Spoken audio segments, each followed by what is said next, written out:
Welcome back, my friends. This music has a very Aladdin feel about it.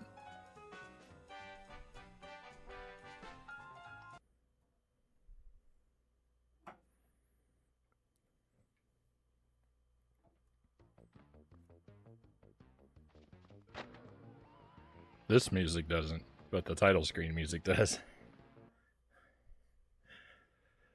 Oh, thank you for hanging around. Thank you for allowing me that break.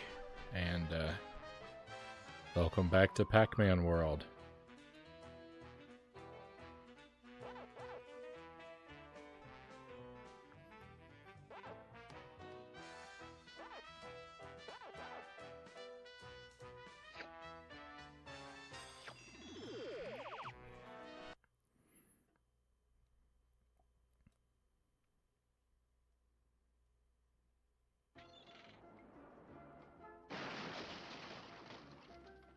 All right, so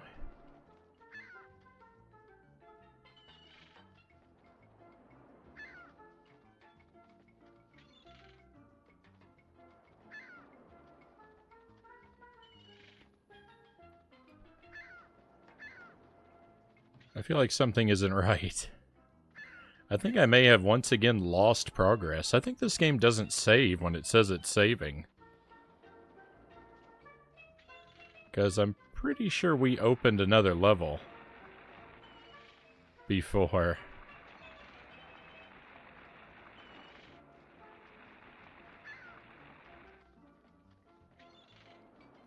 I seem to always be set back a level from where I last saved when I play this.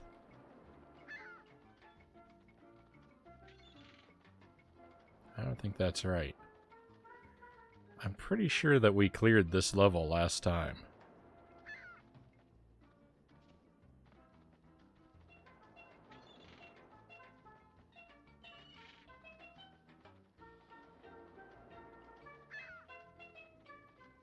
I don't know. Well, here we go. Either way, we've got to do it now. Let's see. Maybe I'm wrong. Maybe I'm wrong. Maybe I'm misremembering. This is not familiar. Okay, I'm misremembering. I think I'm thinking about when we were on the clown world just recently. So, all right, here we go. So we've been going through the. There are some kidnapped friends scattered throughout each world of the game. We're trying to rescue them all. So far, we have, except for one. There was one person that we met in a cage. Whenever you find one of Pac-Man's friends in a cage, you've got to... oh, that was good? Question mark? You've got to find a key so that you can release them. And we've done that for 3 out of 4 of them that we've found.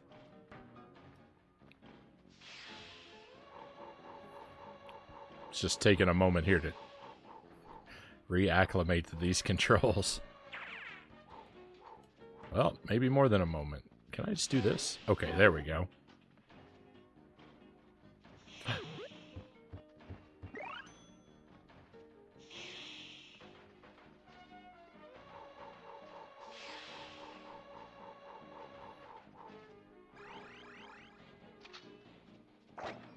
I think we've worked on this game for 3 nights so far. The first night I thought this game was wonderful. I thought it was one of the best games I played in a very long time. And the second night, things went really bad. The second world boss is miserable in this game. It was a terrible time trying to fight the boss of World 2. And that really put a damper on my spirit, but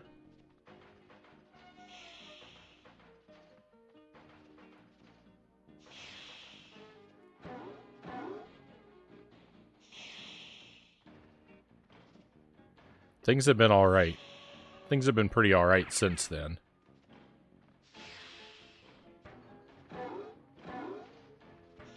I don't... Oh.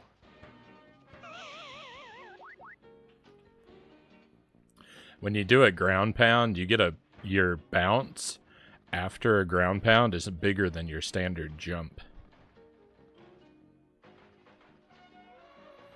How did the Alien 3 run go? I don't want to talk about it, Greg. I'm too sad. I made it to the final boss on hard mode in one life, and then I died. I died at the final boss, Greg.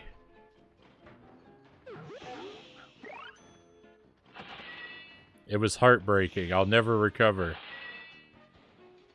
All that time wasted. I'm gonna have to do it again.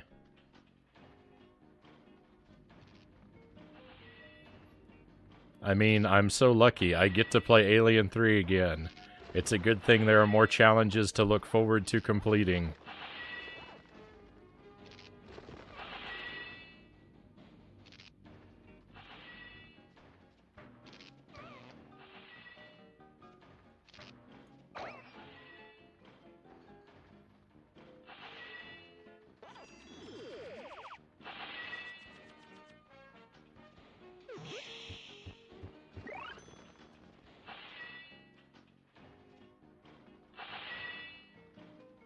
That's the same thing that happened to me on normal mode. I made it all the way to the final boss on normal mode and died there.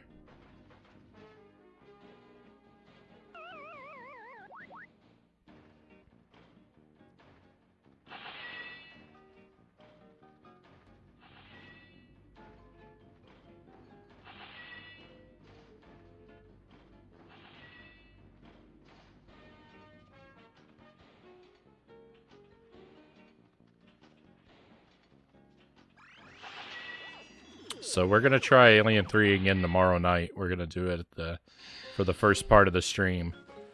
We'll do Alien 3 at the top, and then we'll do Contra 3 for the rest of the night. See if I can do any better at Contra 3 than last time.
What a perfectly timed disaster.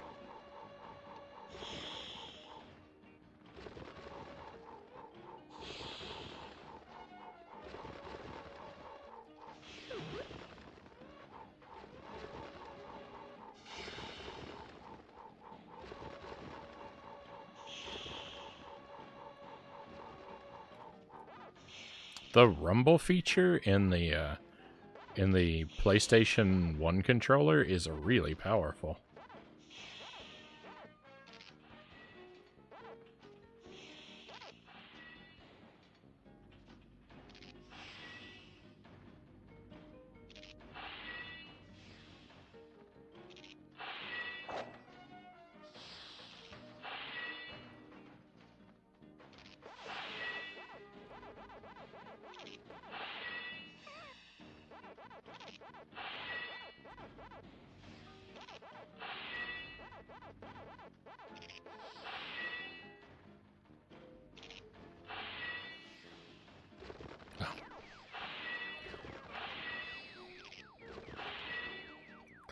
My timing is abysmal.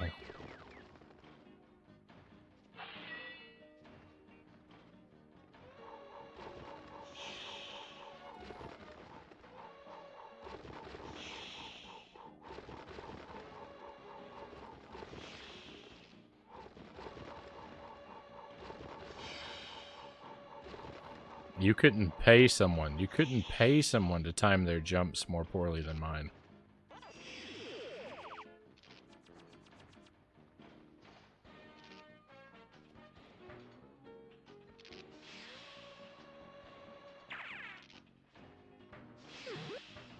Oh, I still got it.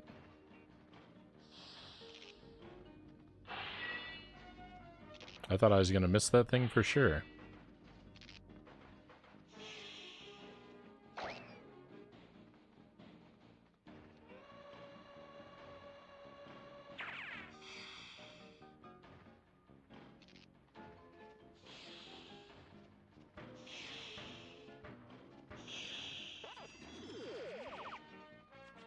Okay, we need some bananas. Whoa.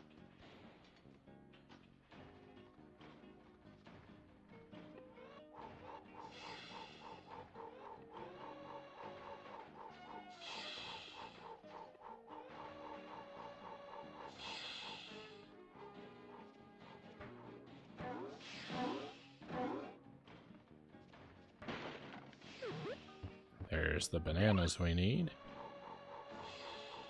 And a way to get back easily? This game is being too generous.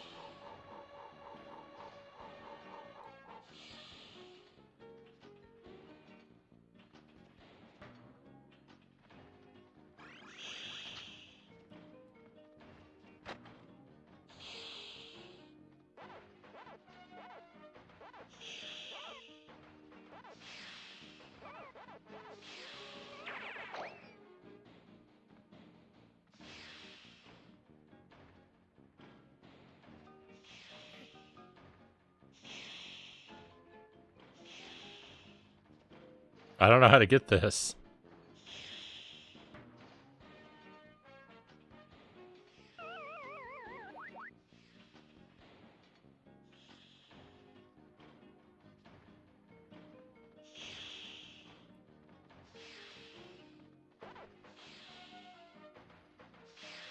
Is that it?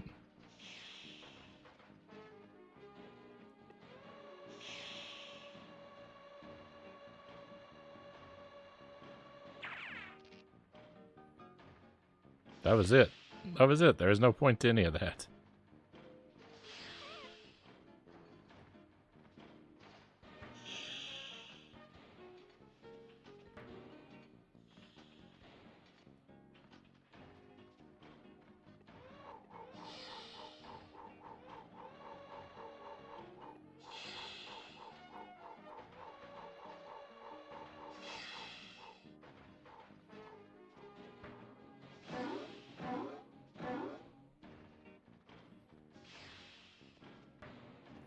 I would expect dots in this game to be almost like, you know, like music notes in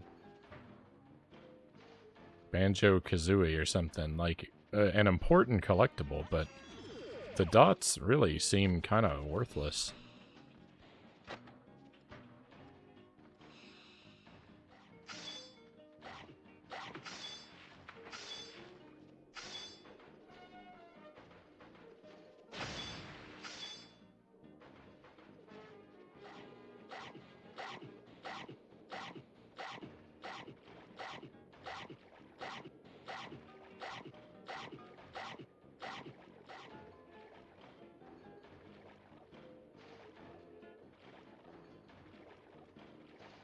Well, I didn't make it.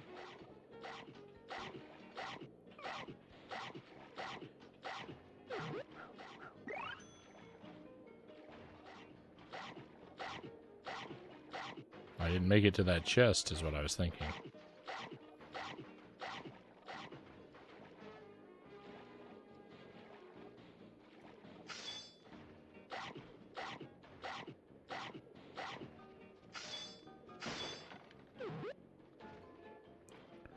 That's the end of the level, so I missed a ton of stuff.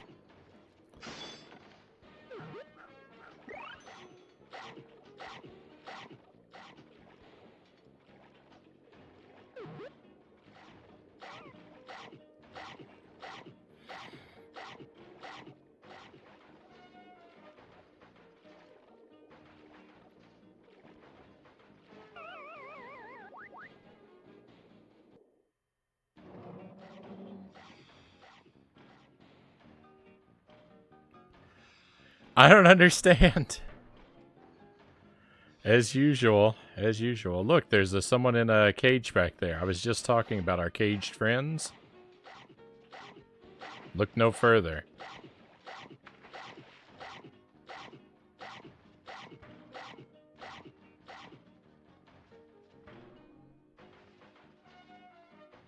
Okay, I need a squash.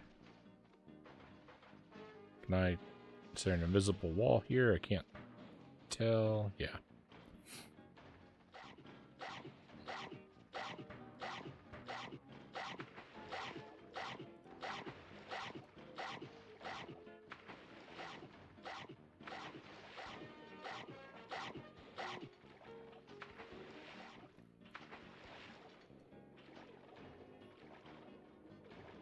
It's like I got, like, pulled right up to that hot pipe. Bad timing.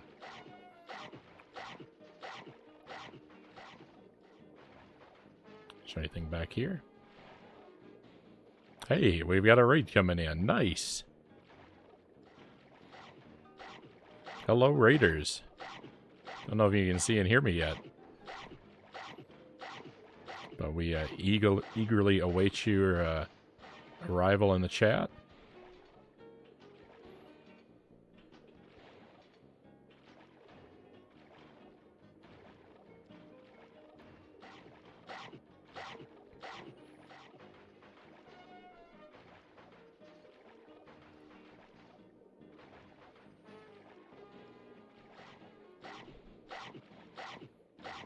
Hey, there we are. Jantham, welcome in. Thank you for the raid. Very pleased to have you with us. Thank you for doing that, and welcome to your friends. Welcome to Pac-Man World. So we've got, is that Argus? Welcome in. Thank you for coming along. In VR, good to see you, friend.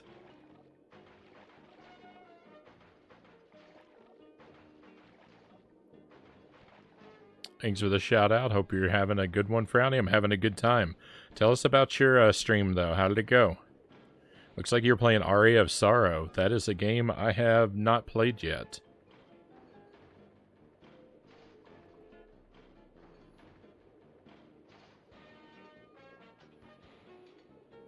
When it comes to Castlevania, I'm much more a fan of the classic styled ones than the I'm not as crazy about the Metroid style ones. Personally, I've played a couple of them though.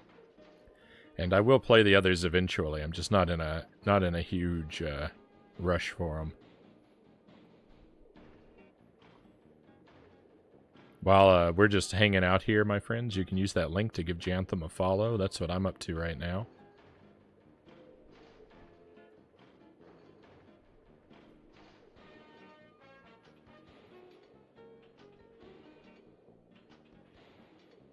Playing some Mega Man and Zero too. That's another one I haven't gotten to. You've played it looks like you've been playing things I want to play, but haven't quite made it there myself.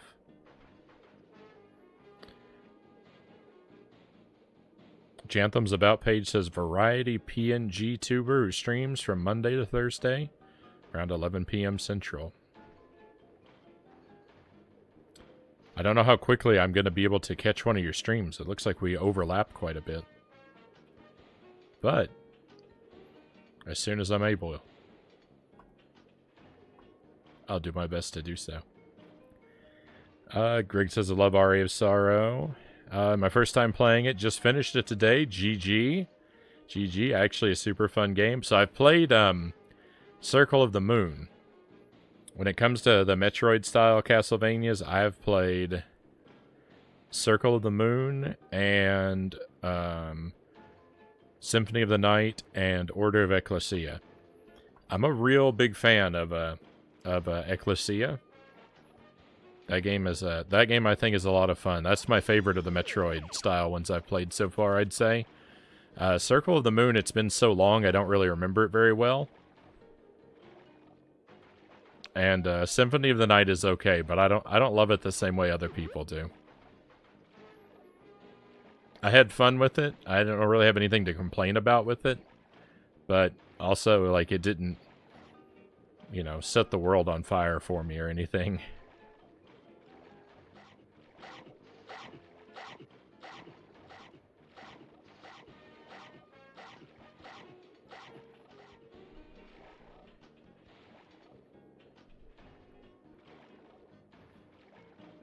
Hello, Benjamin. Welcome in as well.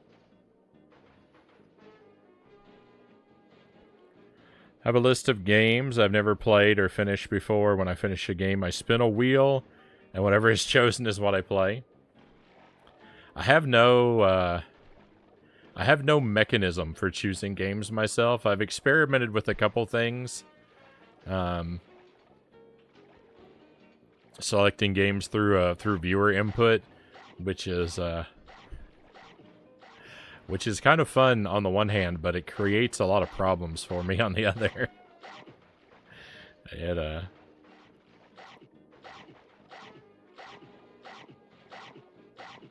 puts me into a situation. It's tended to put me in a situation where my schedule becomes unmanageable. So I mostly choose what to play next on a whim. And then I'm stuck with it.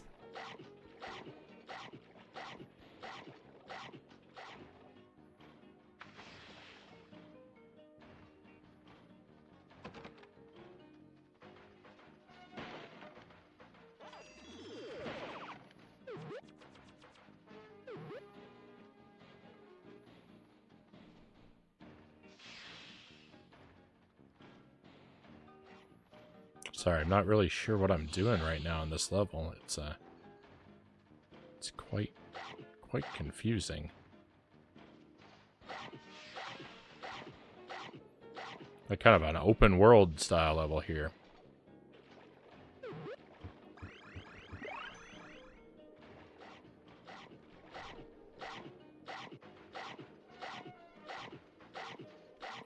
Playing all the Castlevania games in a timeline order. Right on.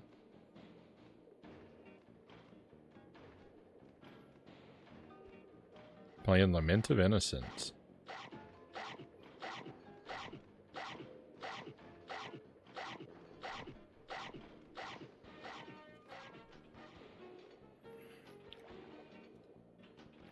Aloha. Love Castlevania. I love Castlevania as well, but I love the classic games. I like the platformers. They're what I'm all about. I'm gonna leave that metal there so that I can look around some, because I really don't understand. Okay, never mind. I understand where to use it. Let's see if I can make it over there.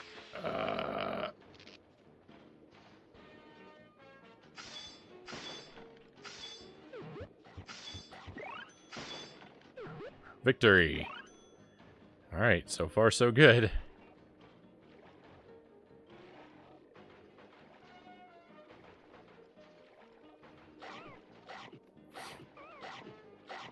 Please.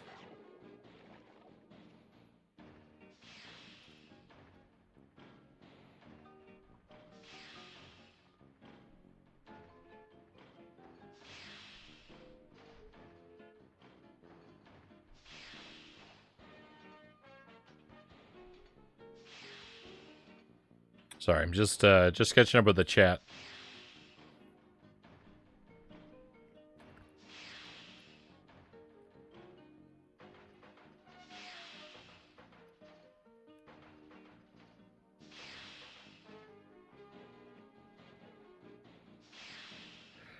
The entire list just games that friends have put together that they consider must-plays, which made it be over 190 games.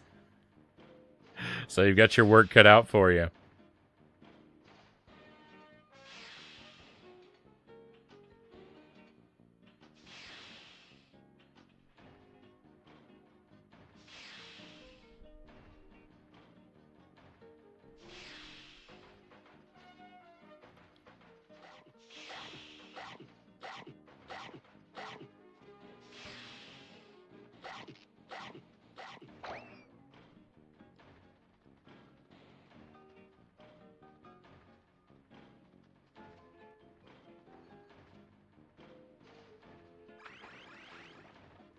I would say I'm tempted to say that life would be pretty sweet, but with a if I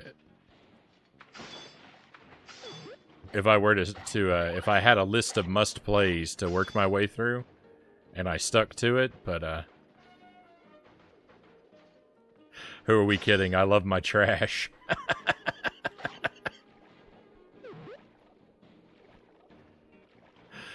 I should have the Discord put together a list of must not plays for me.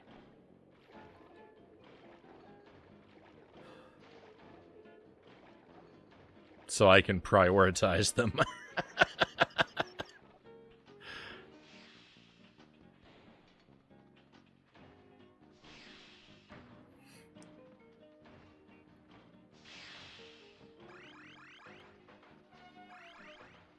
You've played most of the must not plays already.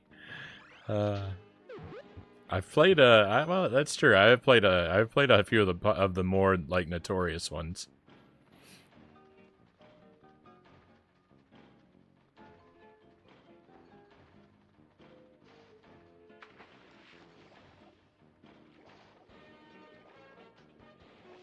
Random trash games always lead to a good time. Yeah, it's one of my favorite things to do.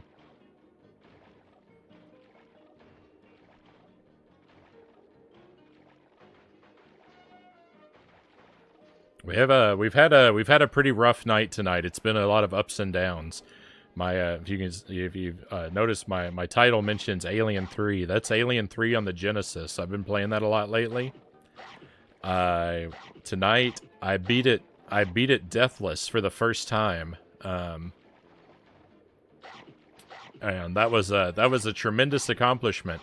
But I only beat it on normal mode, and so I thought, well, let's you know, before we finish with it tonight, let's investigate hard mode and see what that's like. And I made it all the way to the final boss on hard mode on my first try in one life, and then I died and all my effort was wasted. So I was really excited for a little while because I had achieved something great, and then I almost achieved something so much better that it eclipsed my previous victory. And so now I'm just kind of sad again.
I found this squash. I don't remember where to take it. I can picture the door and its environment in my head. I just don't recall how it connects to where I am currently. I think it's over here, though.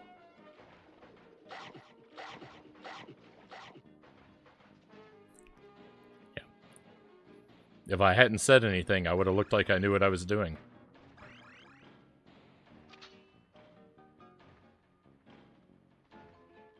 What? Nothing. Surely that's not right. Surely there's something back here.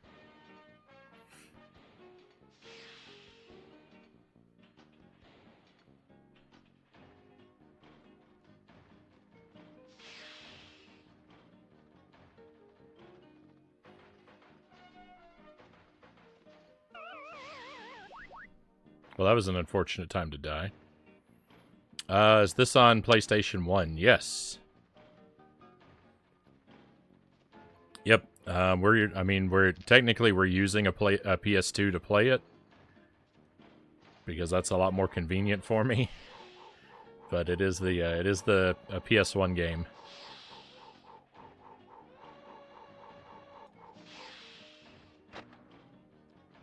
It's pretty all right. It's not without its flaws. It gets a little frustrating sometimes. But overall I would say I'm a fan of this one.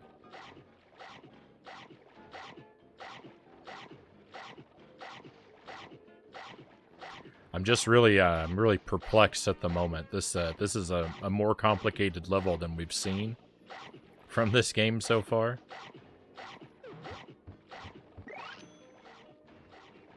So I'm kind of deep in thoughts. I'm trying to hold all the map together in my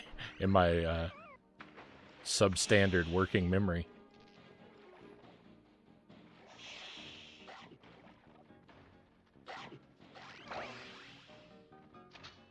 Okay, we gotta go quick.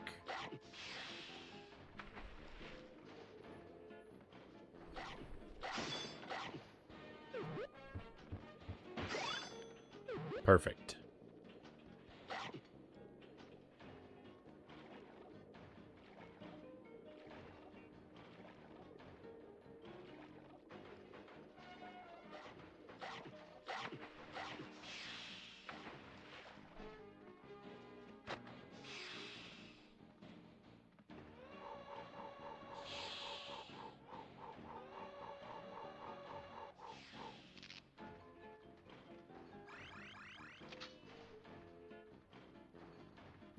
Okay. I'm not sure where to use that, though. Am I dead? I'm dead!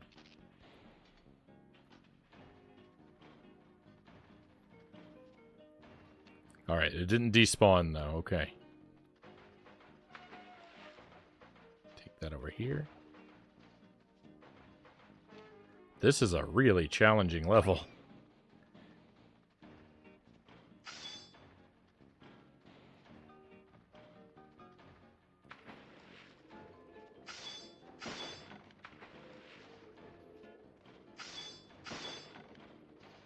There we go. That was a lot of work for a letter A. I don't even care about that. Oh, no.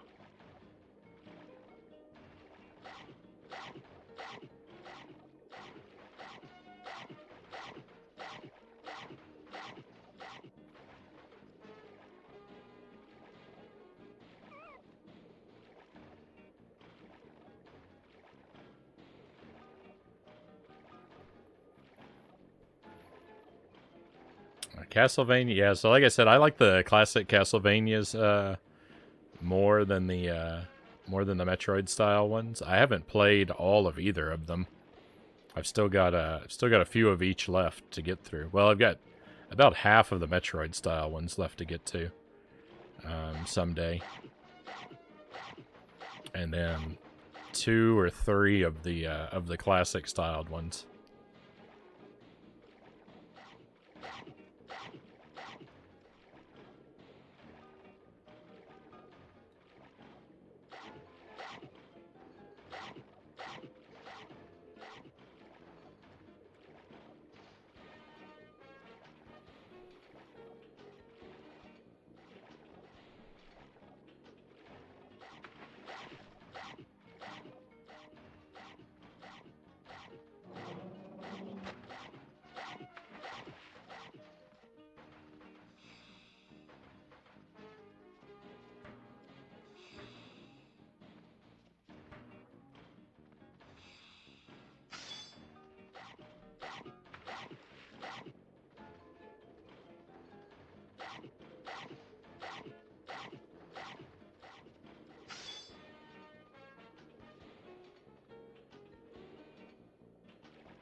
I don't know what I'm doing.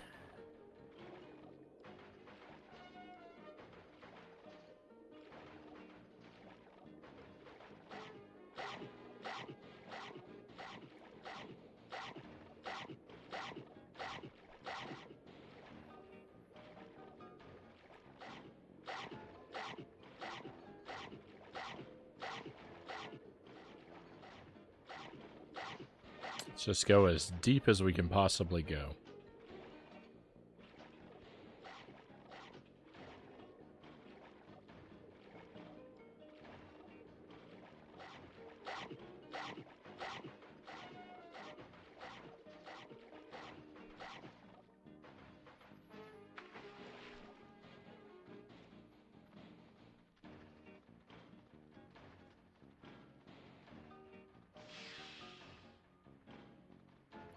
Have I already done everything here, though?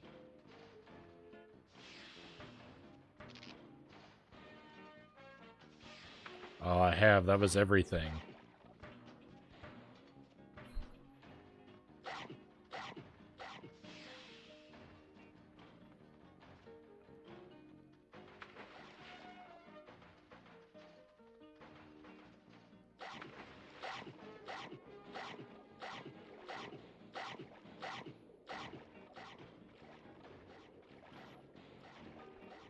These,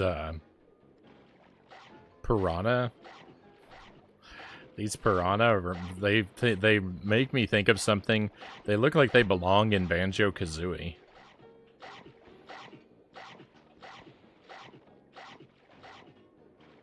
They look like miniature versions of Clanker. But, they also kind of remind me of the alligators on the swamp level.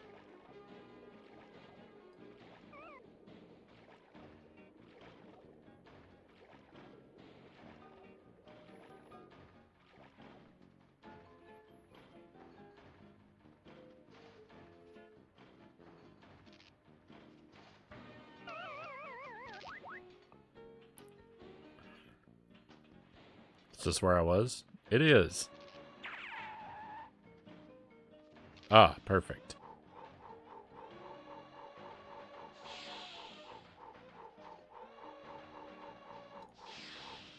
Oh no, not perfect at all. I've already done everything over here too, haven't I? I have, okay.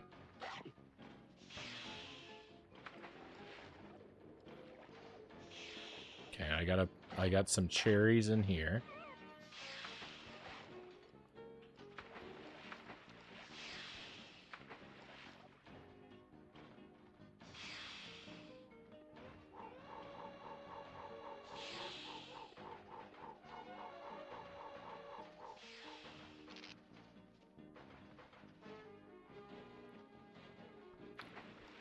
Well, my problem isn't so much that I don't know where the exit is.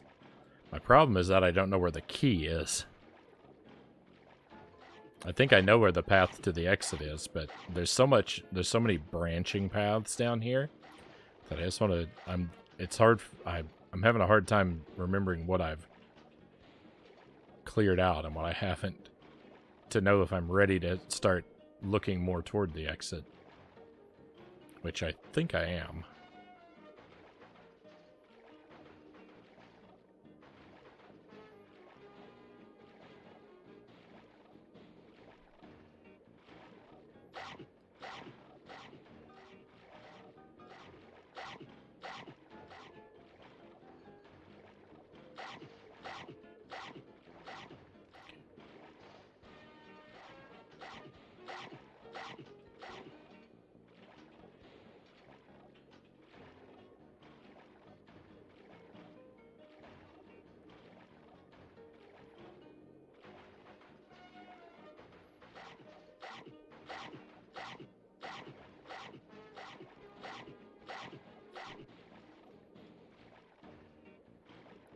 The swimming in this is particularly bad.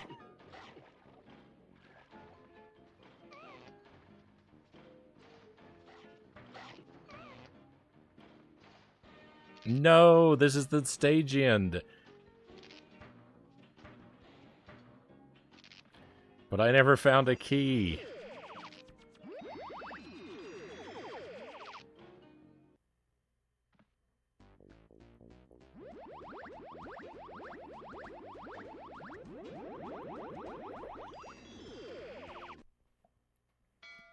Oh well, we'll have to look around some more later.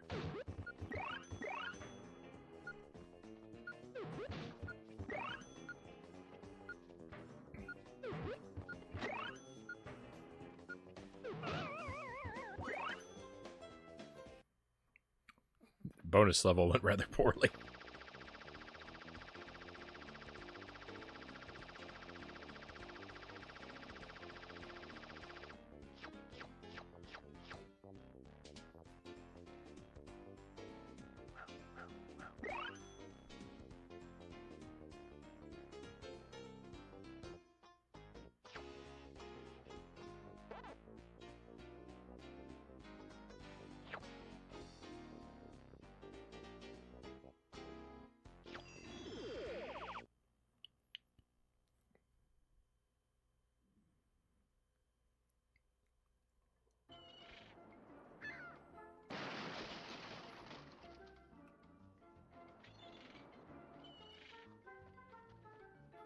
Alright, so there's a person in a cage in the 3rd pipe level. And there's another cage, I think, in the 2nd space level.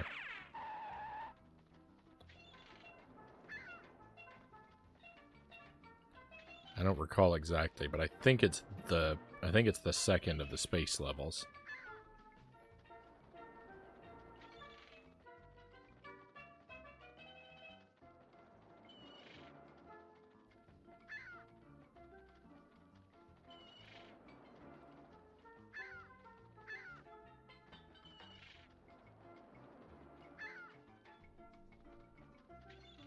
Well, let's see what this boss is like.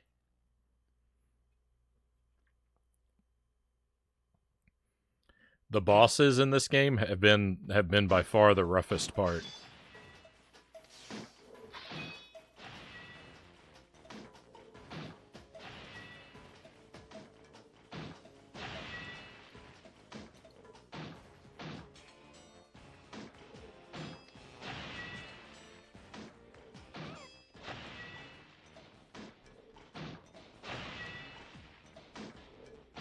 Oops. What? Oh.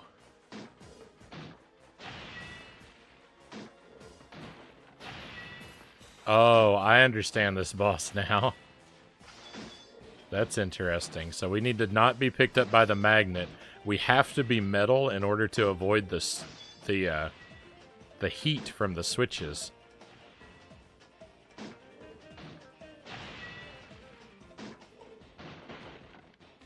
If these switches are timed, I may weep. Oops. Oops, I didn't pay attention. Now I'm stuck. I don't think there's any way to get off of here. I just have to wait for the... yeah, to wear off.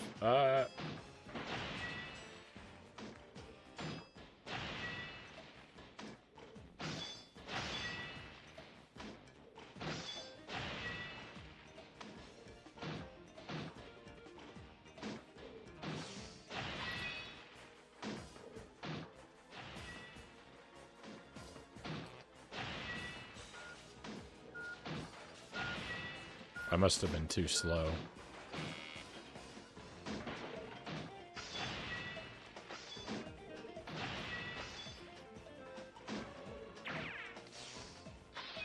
Well, I can't rev roll past them.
This is very tricky.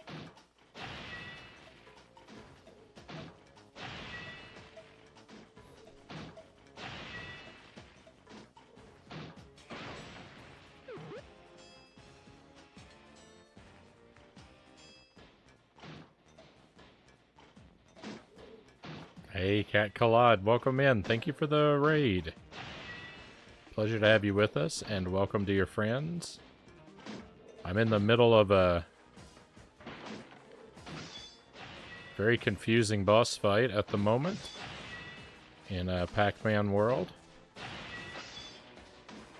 Having a pretty decent time aside from my extreme confusedness. I thought I'd figured this out, but either I haven't figured it out or I'm too...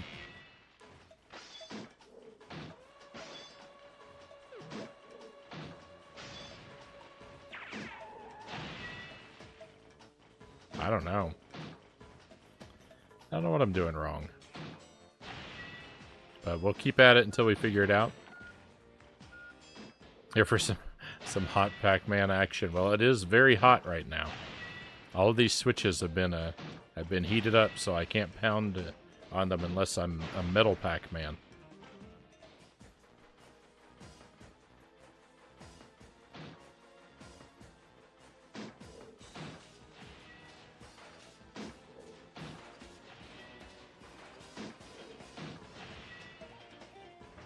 There's an extra life hidden up there.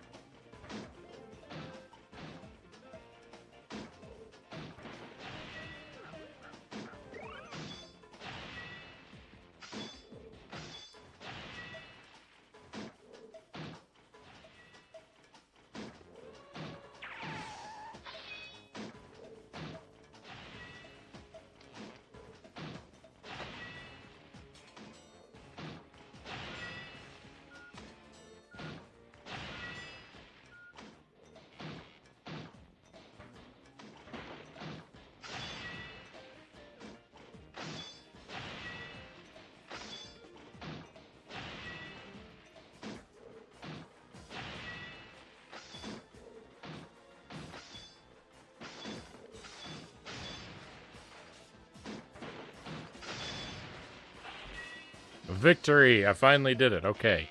I see what I was doing wrong.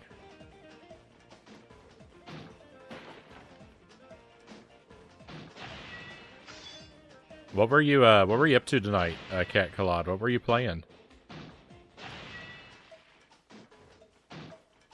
Is it more Final Fantasy, or... I thought I saw you were playing something different from that recently, but I don't know if that means you finished Final Fantasy or if you're just juggling a couple games.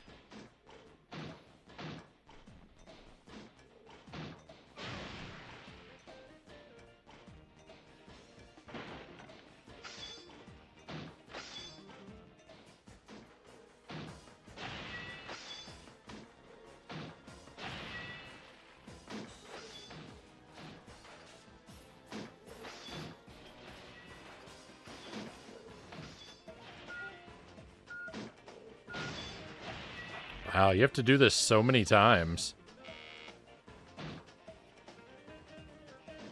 Can't say it isn't, you know, kind of creative, though.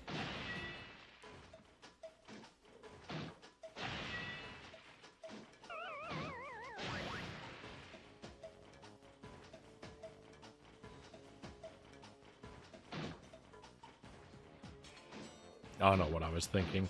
I knew I wasn't metal. Or I could trick the game, huh?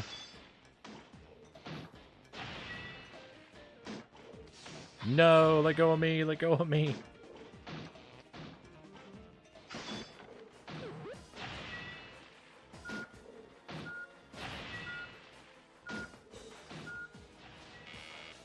Beat Final Fantasy 3 last stream, moved on to the Dreamcast, played some Sonic Adventure. That's what I saw you playing, was Sonic Adventure.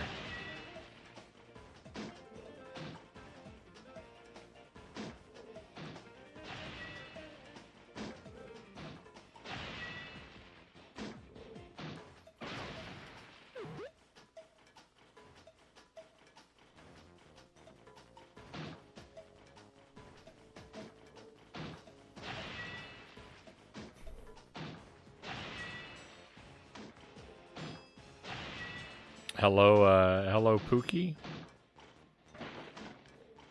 Frownie is always metal. Yeah, bronze.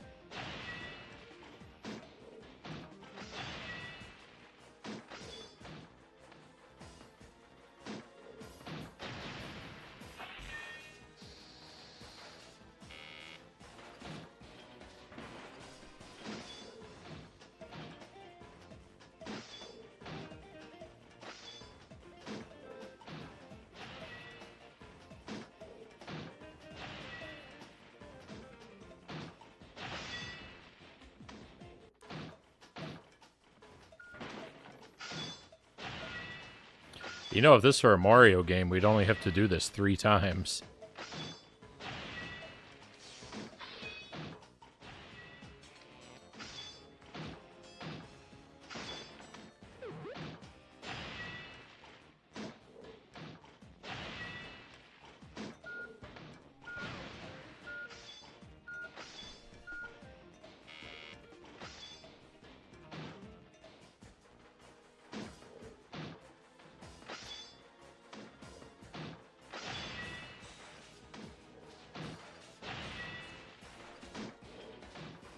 Why did that one creep back up?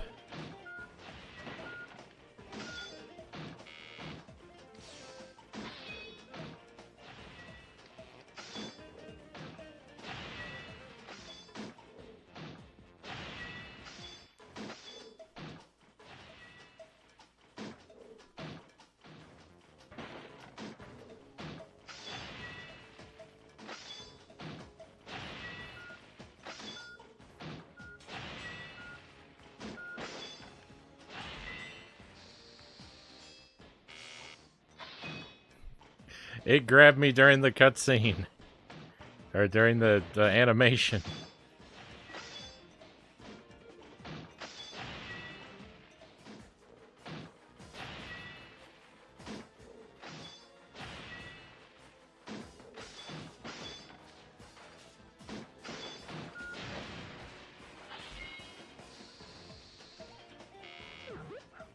Extra life, don't mind if I do. Quit breaking my boxes that have power-ups in them.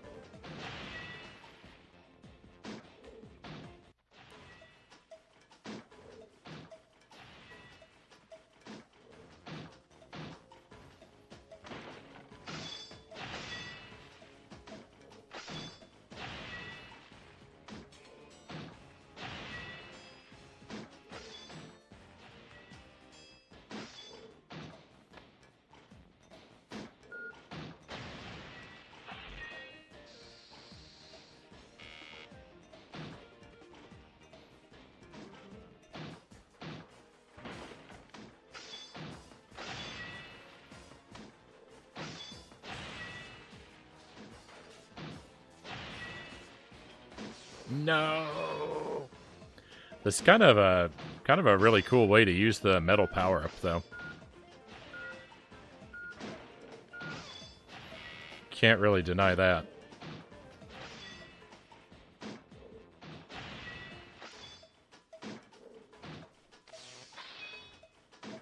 As much as I'm not good at it, I have to admire it.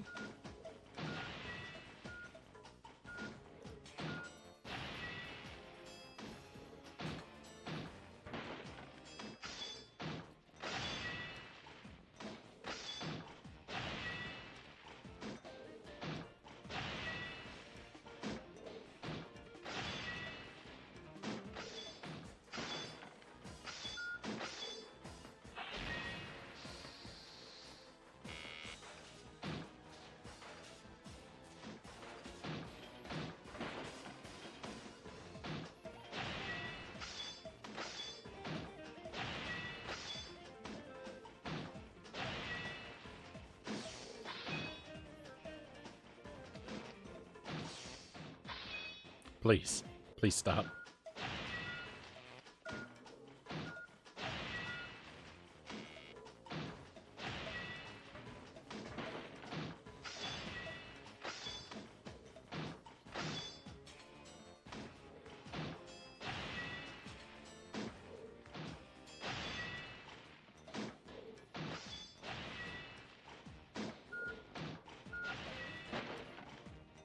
Victory!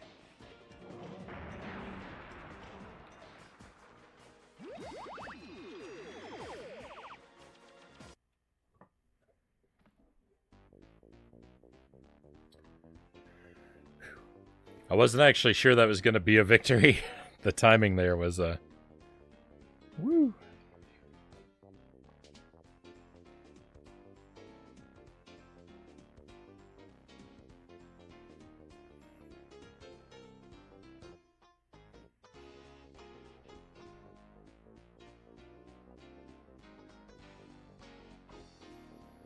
All right, we can relax a moment. Sorry if I've been a rude host. I again, thank you for to our raiders who've both come in very recently.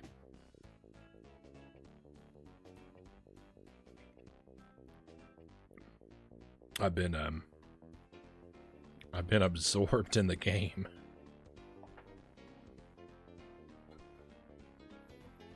Oh, look at this.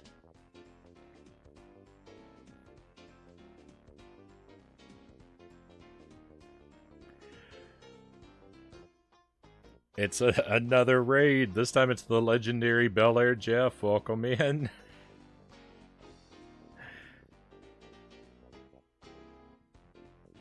Mike Roddick, good to see you. Thank you for coming along.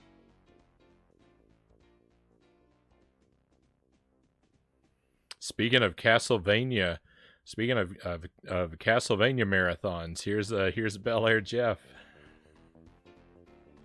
who completed a Castlevania marathon not that long ago and is now working on Kirby and Mega Man.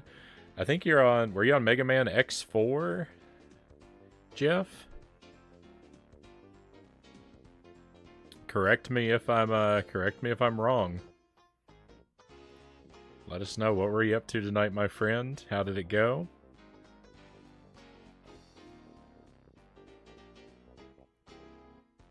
It's good to have you here. Mega Man X4. I've heard that's maybe the second best of the X series.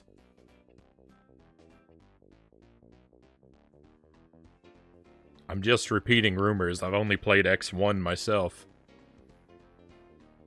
Last boss struggles all night, still didn't get him. I'm confident you will. You've struggled. Surely you've struggled through much worse. I know you've struggled through some. I know you've struggled through some pretty tough things.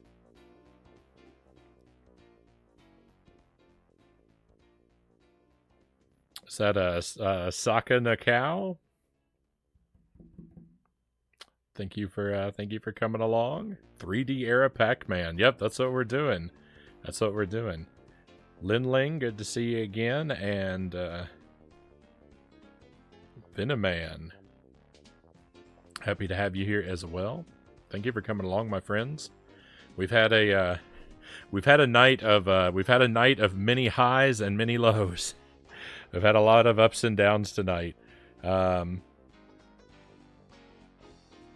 I was playing Alien 3 at the first part of the stream. Alien 3 on Genesis. I've been playing it a lot lately. I completed a deathless run of Alien 3. That was my goal. And I had the first run. Well, I played it a couple days ago, and I had a run that made it to the final boss on 1 life, and then I died there. And then the first run tonight, I made it into the last world of the game and died. Not quite at the final boss, but really close. So it was almost like history repeating. It was heartbreaking. So then I did another run and I beat it. Alien 3 Deathless, finally. And I was very happy, and I was like, I thought, to sort of celebrate, let's take a look at hard mode, because I was just playing it on normal. So we did normal Deathless. But I said, let's take a look at hard mode. And I made it to the last boss on my first try on 1 life in hard mode. And then history repeated, and I died at the last boss. So it was all for nothing. So I was so happy. I had such a great victory. And then I got so close to an even better victory, and then I lost it, and so it just soured everything. My heart is in pieces. I was so,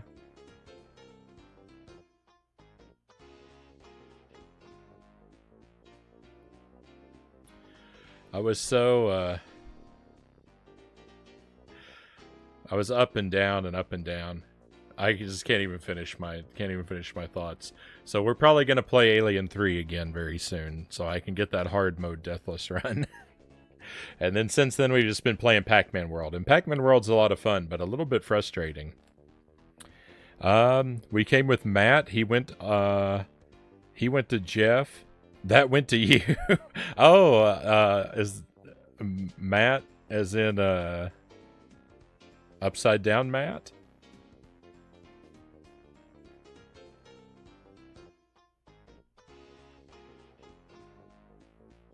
You rated Jeff as he was rating me?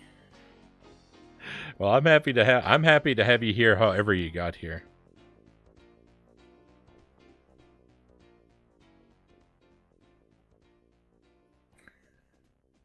I've been known to do that.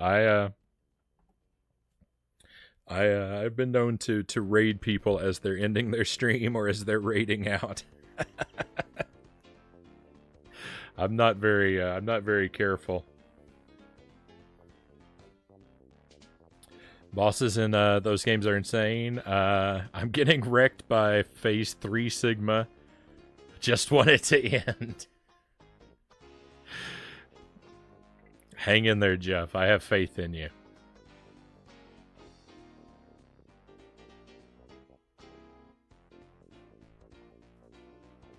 I once raided a buddy as he raided me at the exact same time. I've had that happen too. I don't remember who it was, but I have had someone raid me as I had their stream up ready to raid them. And I was saying my goodnights. Invert the face cam. All right, Pookie, we'll do it.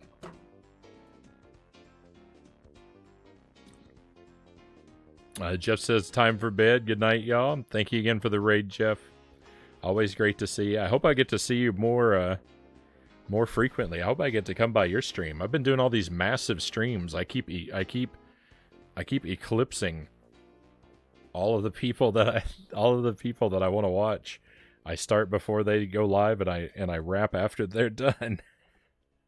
It's getting hard. It's getting hard to do raids when I do these late night streams because when I do these really long streams because I don't know anybody who's still streaming when I end. But take care, Jeff. I wish you continued luck with your marathon.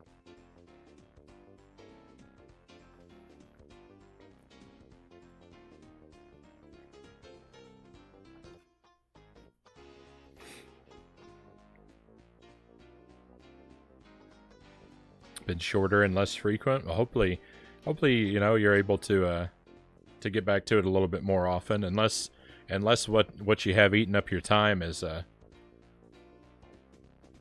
something more desirable. I don't really know. But busy with real life stuff. But I certainly hope for our sake that you can get back to more frequent and longer streams.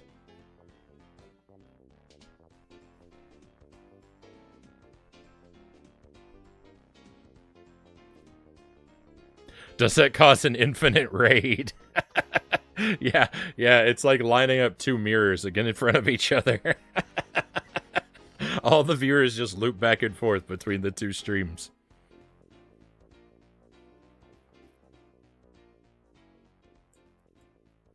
And Cows, it looks like you're heading off to bed as well. I hope you have a good weekend, Cows.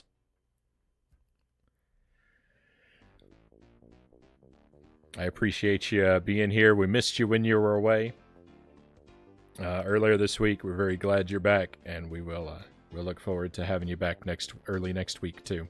So sleep well, my friend. Have a great stream. Thank you, Jeff. I'm reading everything. I'm reading everything out of order.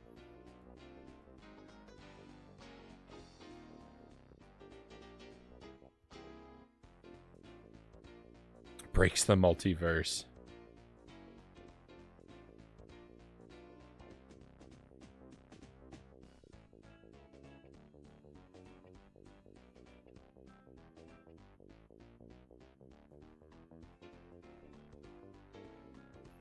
Alright, I needed to invert my face cam.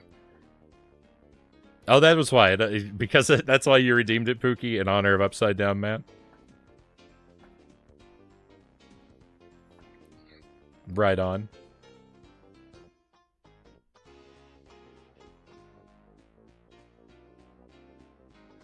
VR, thank you for the hydrate. Alright, I've been, let me hydrate and we'll get back into the game. I've been chin wagging a lot here.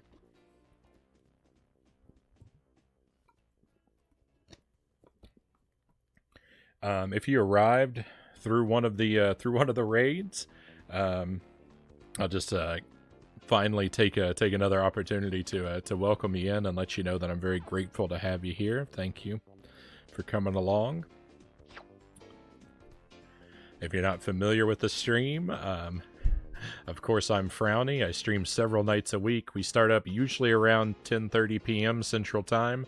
Sometimes a little earlier, sometimes a little later, but 10:30 is what I aim for, and I usually stream. Lately I've been streaming for about 6 or 7 hours most nights. And mostly a retro variety streamer. We do a couple different types of things on the game. We do a couple different types of things on the stream. I like to prioritize very, very strictly blind first playthroughs of classic games like this one now.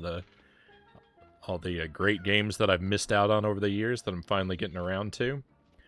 Sometimes I do challenge runs of difficult arcadey style platformers like Contra or earlier Alien 3. Try to do them deathless or with other restrictions. And other times I play broken trash games. I have a strong affinity for jankness in my video games, and so very recently we did a marathon. I played every single Powerpuff Girls and Scooby-Doo game that I could get my hands on. We just alternated between the two franchises for like 15 games. It was a disastrous nightmare, but a lot of fun.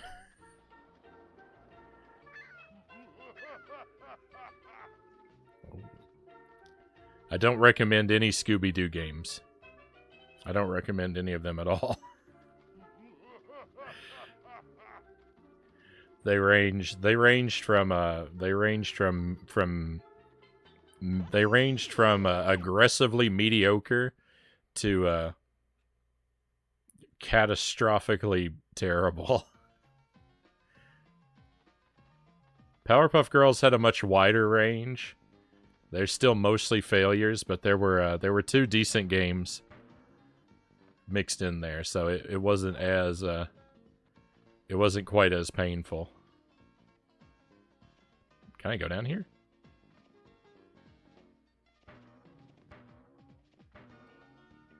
I can, but why would you want to? Frownie excels at the challenge runs that would have me yelling endless profanities at the games, Greg says. Oh, thank you, Greg. Yeah, we try to do everything on the stream in a very laid-back style. You're not likely to hear a lot of profanity out of me.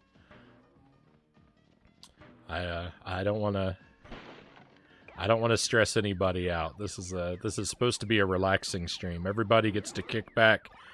I'm the one who's supposed to be stressed out. I'll suffer and struggle through these games, and everyone else gets to have a good time.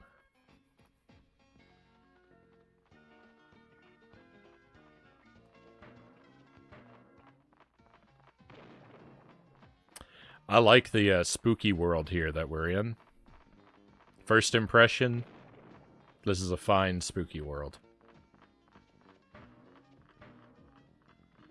When it comes to video game themes, the snow world is usually my favorite, but the spooky world is a close second.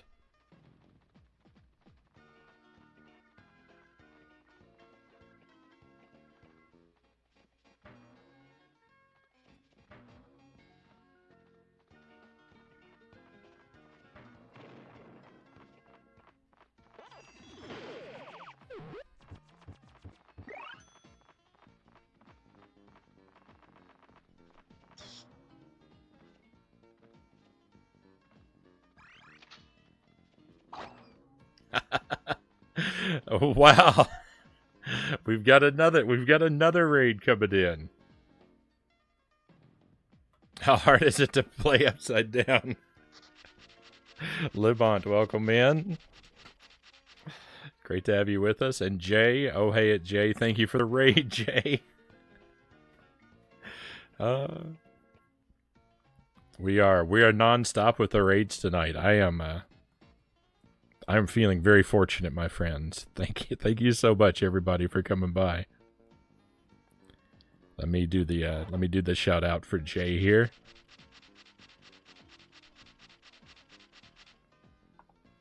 You were playing Cuphead. I'm gonna guess you were playing the DLC. I haven't played that yet, so I'm just ask you. I'm not gonna ask you what it's like, but I'm gonna ask you, whether or not you're having a good time. I might start up the Cuphead DLC pretty soon myself, though.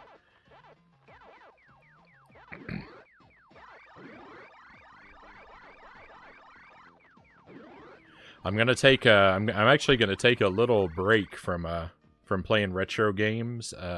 Not entirely, but I'm gonna mix some stuff on the Switch into the schedule. Starting next week, pretty heavily into the schedule. I'm planning to do a first playthrough of Dark Souls, and since I'm gonna have my Switch hooked up for that, we're gonna do some other things. We're gonna do some other things on the Switch as well, and probably have a little bit less time for retro until Dark Souls is over. But Cuphead might be one of the things. It's one of the things I'm thinking about doing. I loved the base game, so I'm looking forward to the DLC.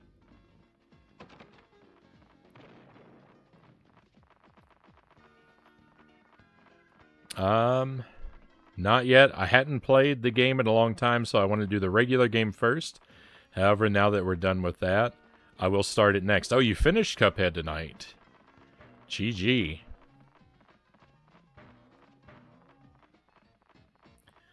Are you going for Yeah, we just got a raid right before you guys came in. A couple of them actually. Jantham raided, and then first Zinshan raided quite a while ago now. But then Jantham raided, Cat Kalad raided, Belair Jeff raided, but apparently Upside Down Matt raided Jeff as Jeff was raiding us, so there's sort of a 2-for-1 there, and then and now you have arrived, my friend. We are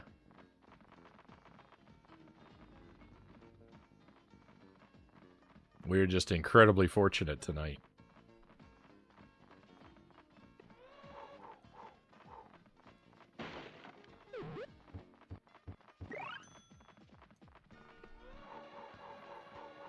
Played it before, so kind of remembered some stuff. Are you playing through, are you just going for just clearing the bosses? Are you going for a certain ranking? Are you doing it on normal or expert? Because I've only played through on normal. I haven't tried expert. I did A+. I did A+ all the levels and bosses on my regular playthrough, but I still have expert difficulty looming in the shadows. But I think I'll do the DLC first, and then cool it down for a while, and then maybe go back and try to do everything on expert all at once.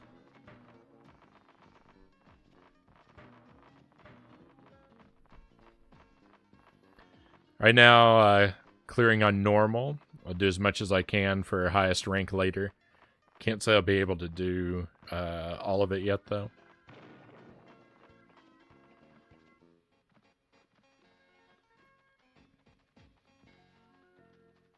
Well, I'm certain you can if you go for it. I mean, anyone who's a big fan of the Kirby games, no stranger to challenge. Some of those Kirby games are among the most challenging things I've ever played.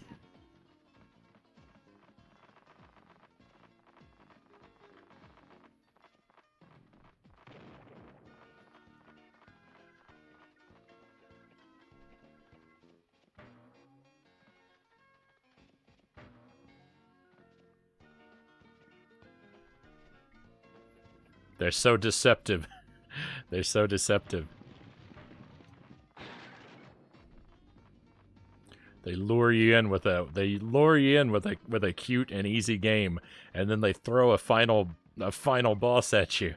That's like straight out of Ghosts and Goblins. Maximum difficulty. Not that the bosses in Ghosts and Goblins are very difficult. It's really the stages there that are difficult, but that was the first hard game that came to my mind.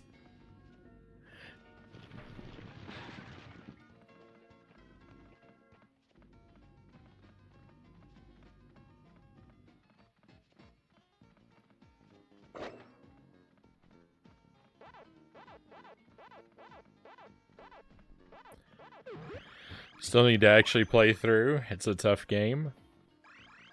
Now that's a playthrough I really hope that I don't miss if you do plan on doing it sometime. Ghosts and Goblins is close to my heart. I almost played it tonight because I've seen a couple other people playing it recently on their streams, and so I've kind of got the urge to do a run through Ghosts and Goblins, but I started up too late. I didn't have time for it tonight, but some night soon I'm gonna have to play through it just to satisfy that desire.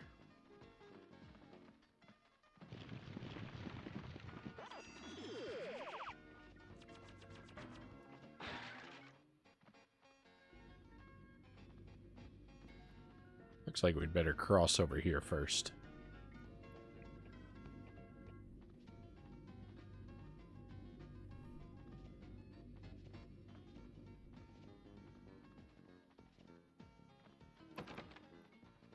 Looks like crossing over here was a bad idea.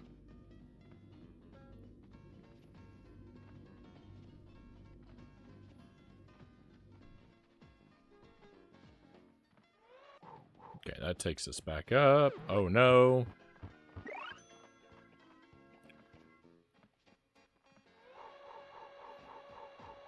I'm so lucky.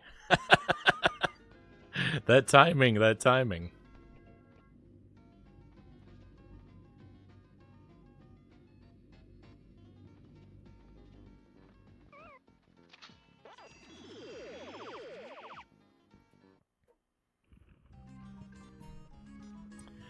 These 3D mazes, there's a lot of these. This one looks like Tetris pieces. I like this cartoon skull on the boxes there, though. These 3D mazes they're a neat idea, but the mechanics of them are annoying to me a little bit. For one, it's very difficult to handle the stage hazards that they put in. And two, the ghosts can change direction at any time. And that, I don't think the ghosts could change direction at all in regular Pac-Man, right? They would always have to take the long way around everywhere. So the ghosts having the ability to change direction, plus the stage hazards, makes these 3D mazes pretty tough for me.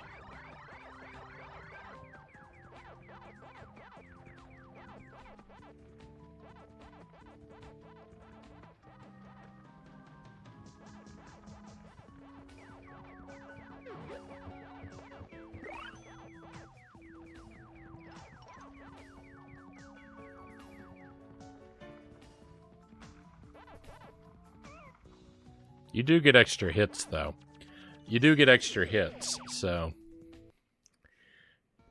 I don't know. I kind of think that maybe they shouldn't have made those changes, like, or you know, at least not changing the way that ghosts behave. I kind of wish they had not changed that, or I would kind of wish they had not changed that and left the maze be a one-hit kill, rather than making the ghosts harder and giving you extra health.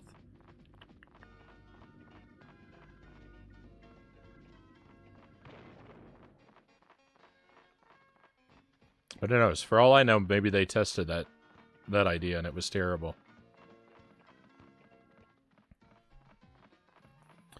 Not in the middle of their pattern unless the stage did a reset and they would all change.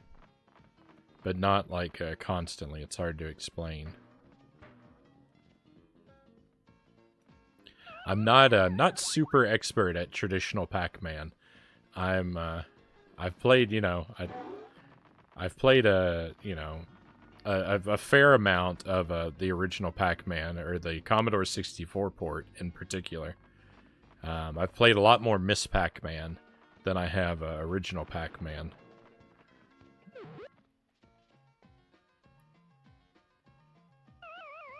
Oh, that was weird. And I've played a lot of Pac-Man 99. I've probably played more Pac-Man 99 than anything when it comes to Pac-Man.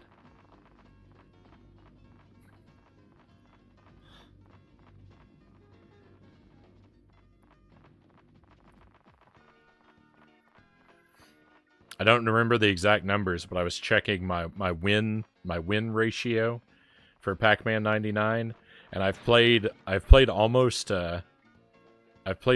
400 games of Pac-Man 99, almost 400 times, and of those I have won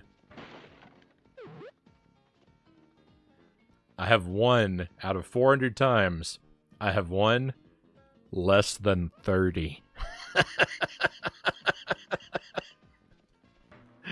I've got like a 7% win rate. It's so devastatingly bad.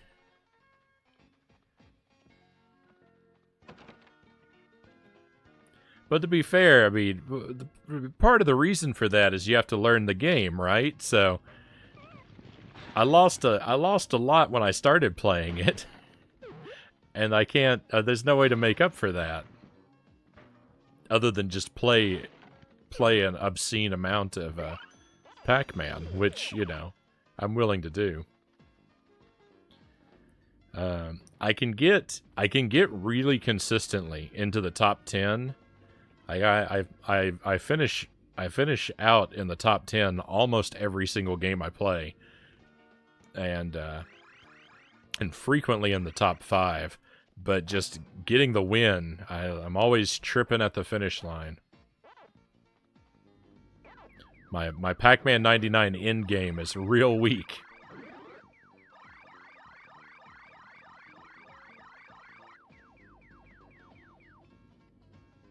Mine's really low too. Haven't played it in a long time either. Yeah, it's a sort of a go-to for me for just like whenever I like first sit down in the living room, like anytime I turn on the TV, I almost always throw on Pac-Man 99 before I do anything else. Like if I'm sitting down to watch something, I'll be like, well, why don't I play a few rounds of Pac-Man 99 first?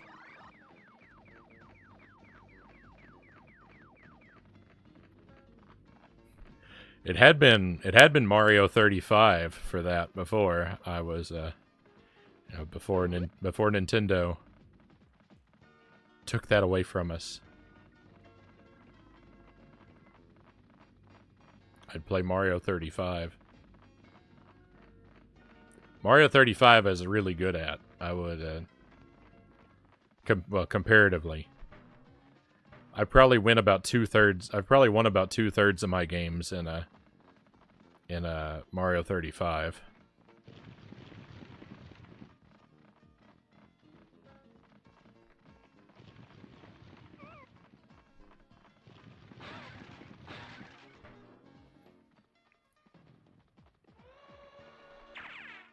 So maybe that didn't qualify as really good, but I felt it was good enough. We did it on stream a couple times.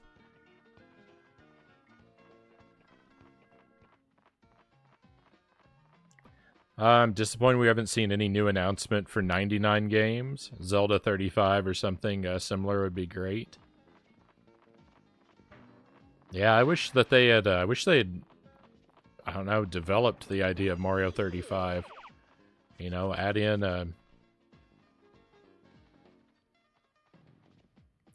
other game modes or custom, or, you know, like new levels or something like that. I would say add a Mario 35 mode to Mario Maker 2, right? That would be great, except Mario Maker 2's online play is devastatingly terrible.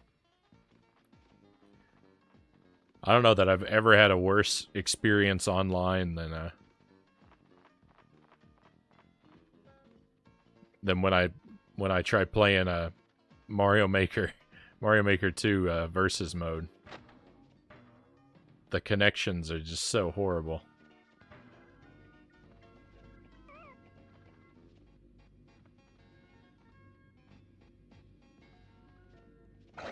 It's nothing but constant game-breaking lag.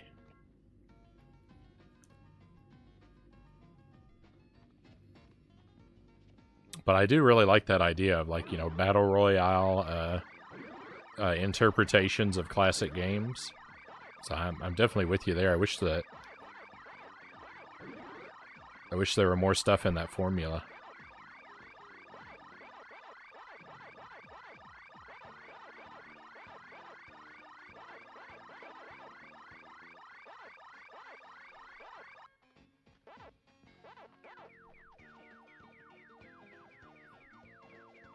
Got a power pellet. There's no ghosts left to eat.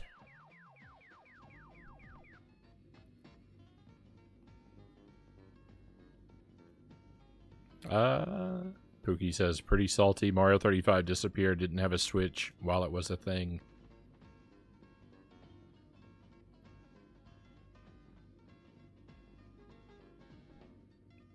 OG Pac-Man NES port on 3DS Virtual Console, Greg said. Switch, Pac-Man Museum Collection. Excuse me.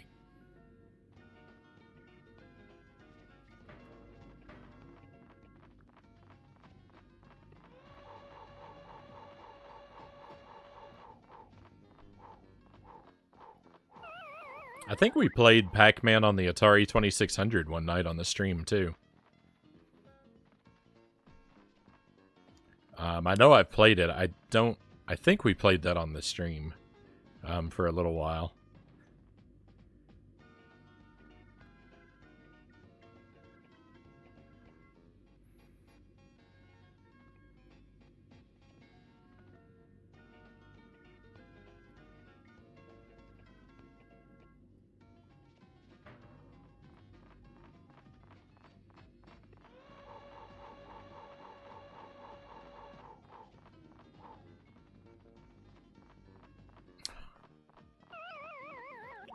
My depth perception is clearly no good.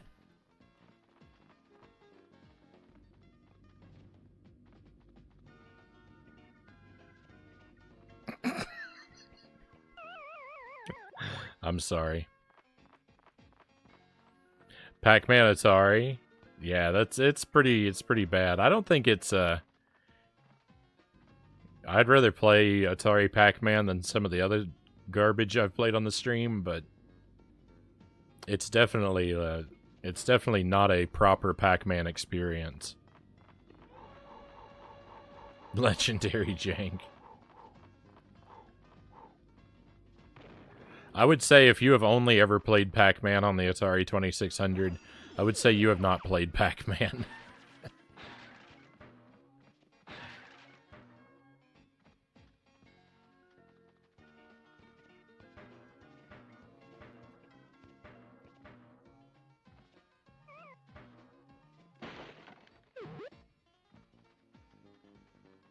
I'm usually pretty lenient when it comes to interpreting a bad port as a legitimate version of a game, but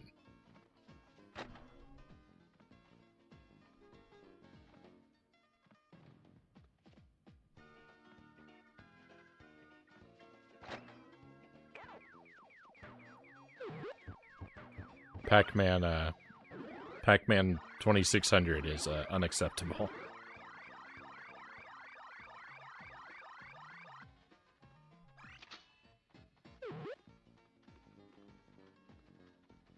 I feel like I'm missing a lot of the secrets as we move through this level.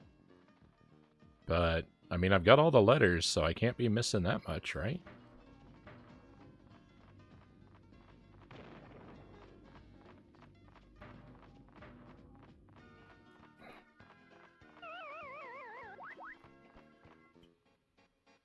I did play it back then when I didn't have any money for arcades, Craig says, to be fair.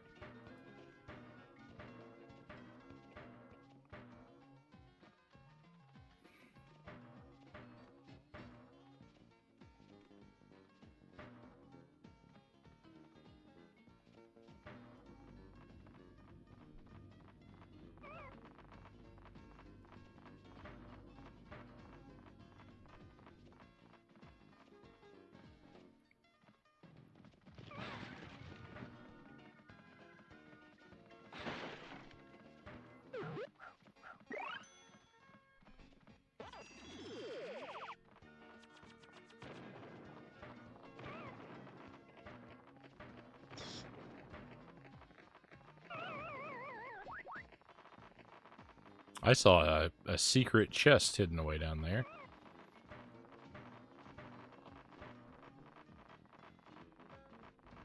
I guess it's not very secret.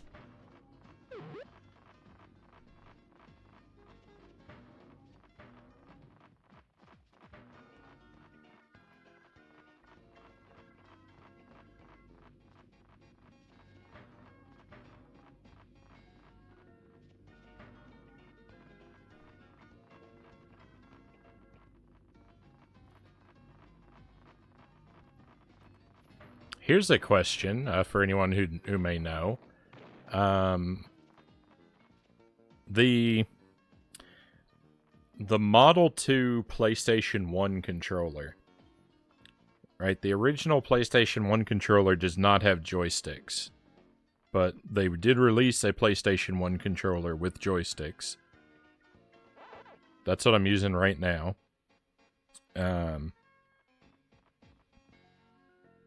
You know, it's not the DualShock, but a PlayStation 1 controller. So the PlayStation 2 controller has analog buttons. Does the PlayStation 1 Model 2 controller have analog buttons, or is it just the sticks that they added? Does anyone know?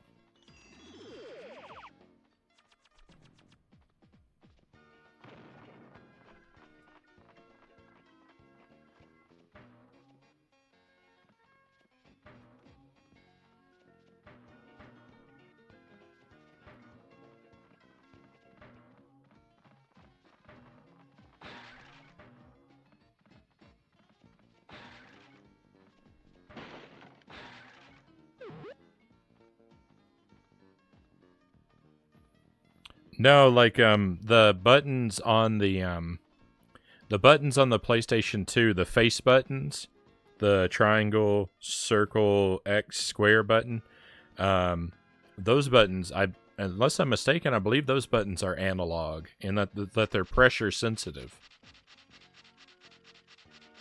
If you push one real light, it can be read as one input, and if you push it real hard, it can be read as another.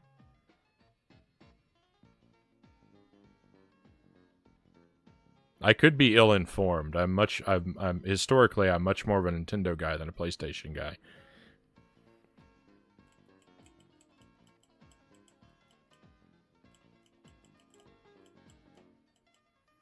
I actually do think so you said it doesn't have buttons under the sticks? Maybe it doesn't have buttons. The sticks do click like they do have buttons. But, I don't know why they would. I don't know why any game would be able to. A game probably wouldn't be able to read them. So it's probably just a way that they're designed. They do click. So they feel like they have buttons. But I'll take your word for it. You'd know better than I would. DOA used that. I don't think the PS1 second gen buttons.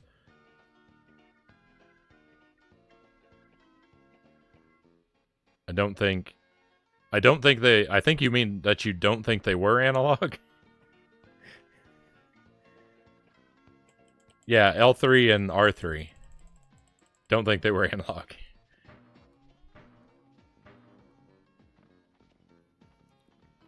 It would make sense. I would expect them to not be. I was just curious.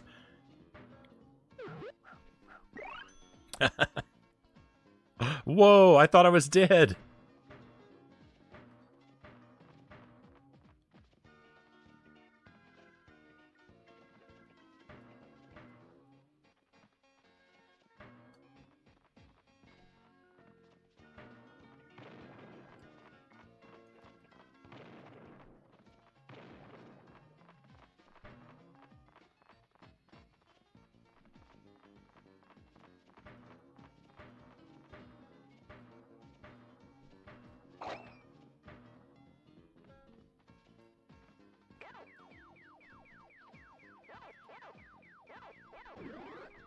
Just roll down the hill into the ghost. I love it.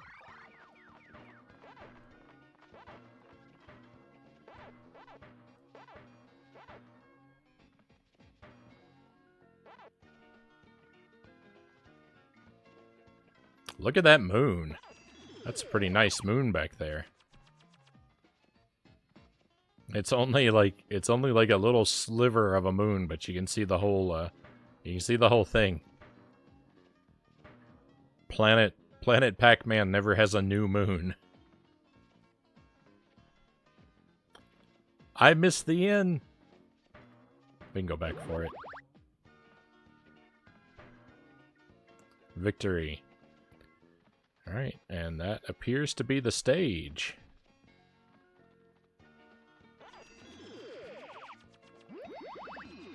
Alright, not bad. We found the maze. We found all the letters. That's a pretty good pass through a stage.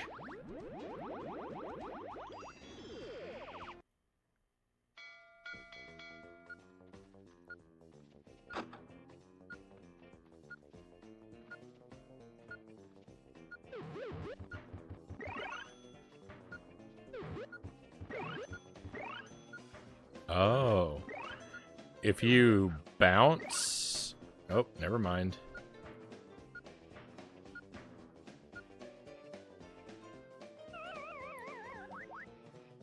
We got some points.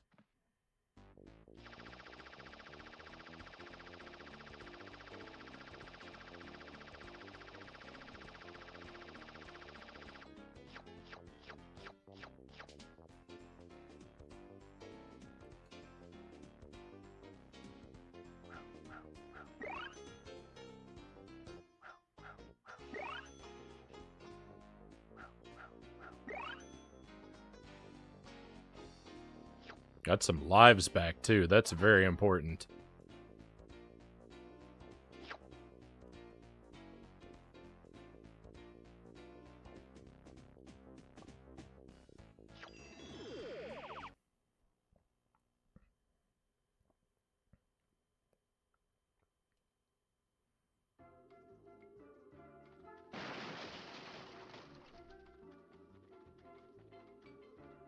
Alright, let's see what level 2 looks like.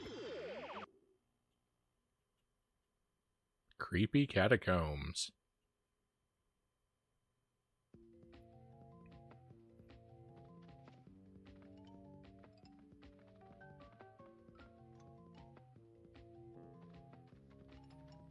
It's like,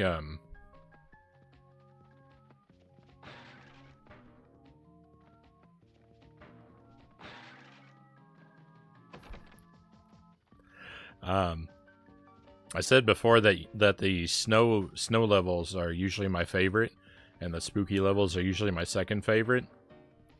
But Mad Monster Mansion in Banjo-Kazooie is so much better than Freeze Easy Peak. I can't even put into words the disparity between those two levels.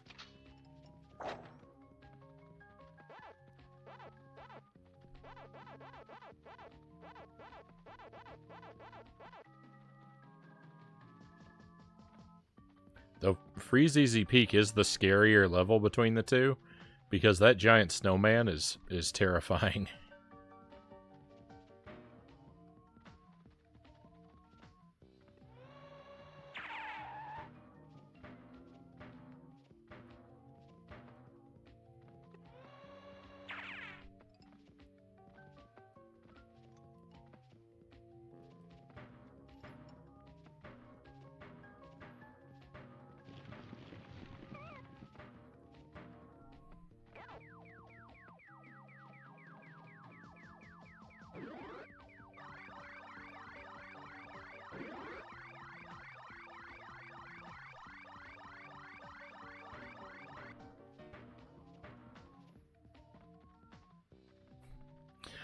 Just a giant leg bone casually propped against a tree.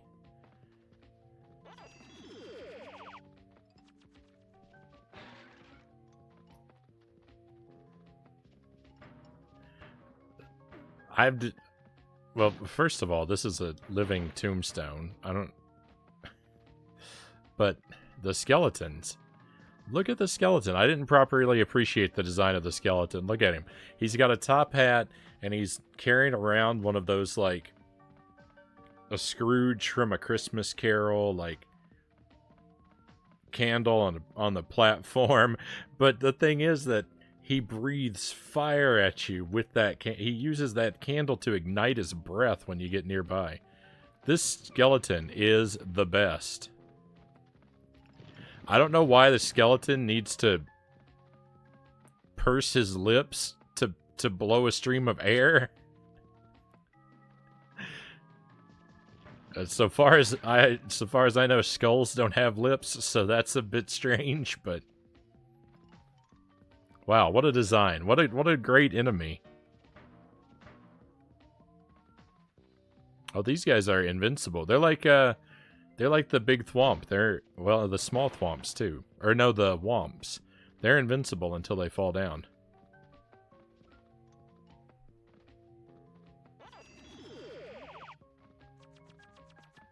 Oh. I want to go down or I want to go left? It's down first.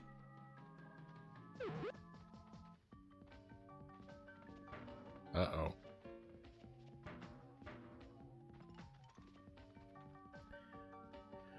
Where else are you going to keep your leg bones? I keep mine inside my leg.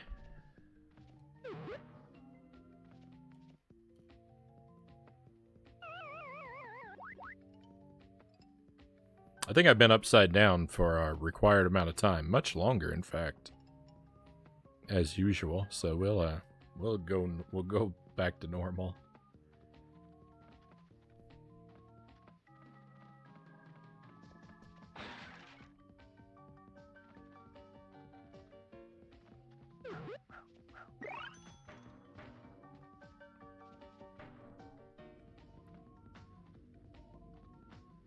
I saw these mushrooms. I did that big jump from that platform to these to this because I saw those mushrooms and I thought they were spikes. I thought if I landed on them, they'd kill me.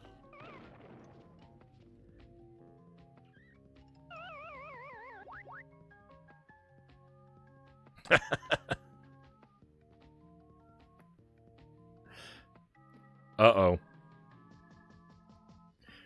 I keep mine in the... Oh, that's incriminating. There you go. I'm gonna help you out, VR. I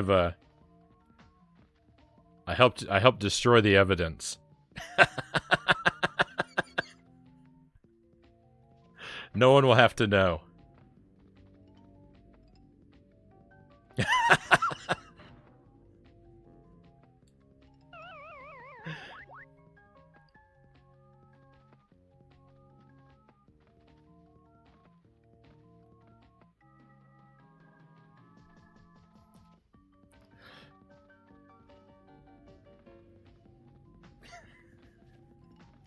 I think that's the first time I've had a reason to use that feature as a joke.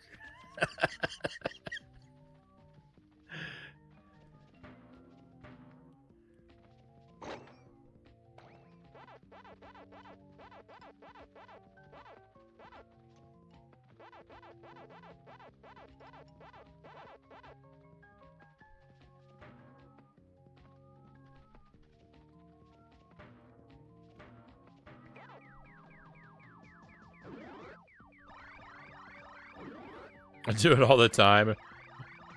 It's fun when you have good sports with a good humor, yeah.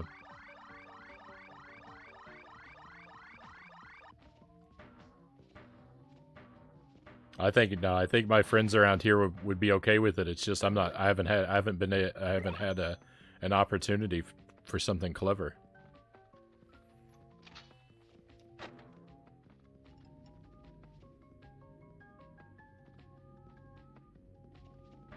Oh, I think we're supposed to go down there.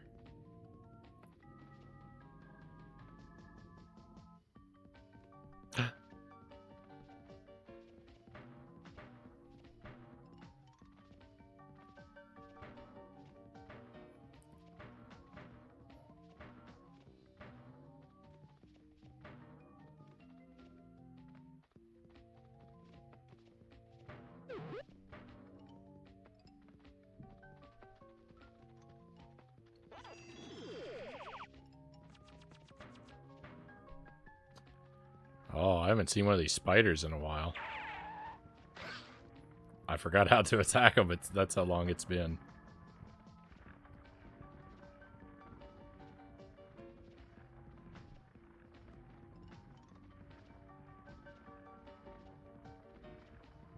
I don't think I can jump over there.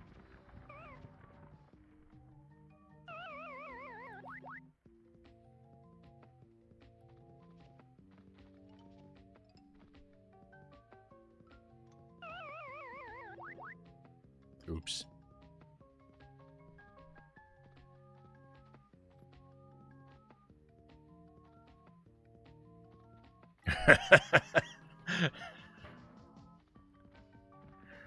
Who likes green olives? The mods do. I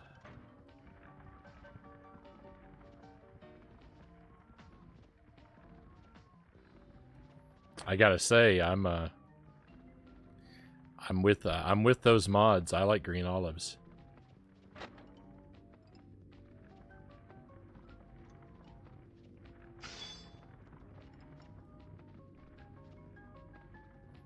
I can eat green olives. I can eat green olives straight out of the jar. What? Oh no, I've made an error. I misinterpreted. There we are. I confused the I confused the metal power up for the item for the key.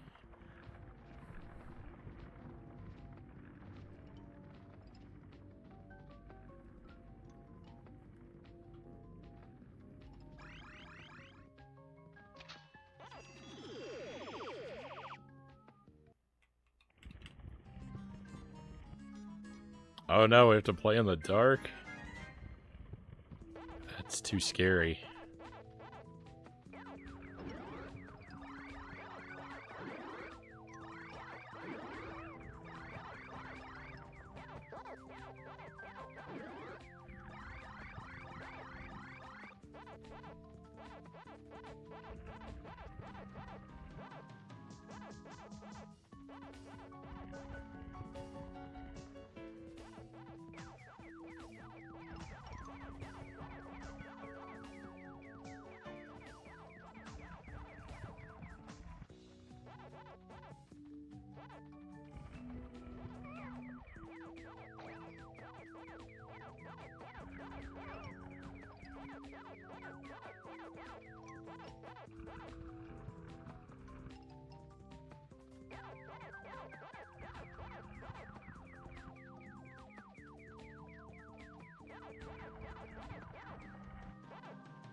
Stage hazards are brutal.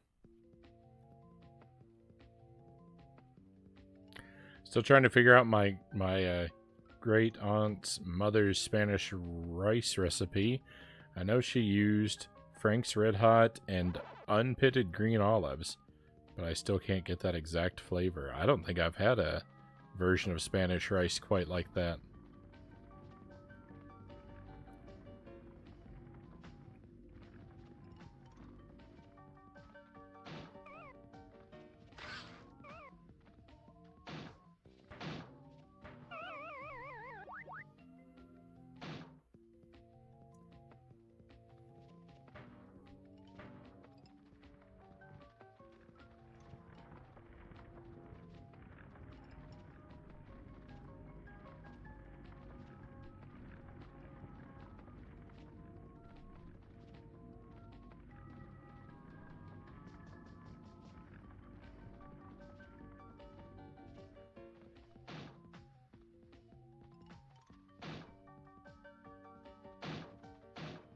I'd give it a try, though.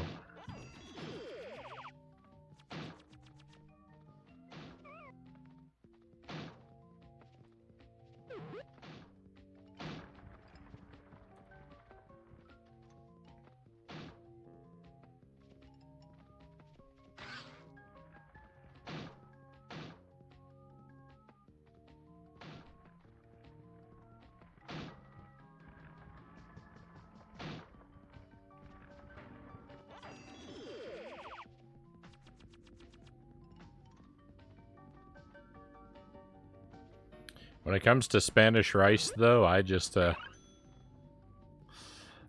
mostly just eat what comes out of the rice-a-roni box.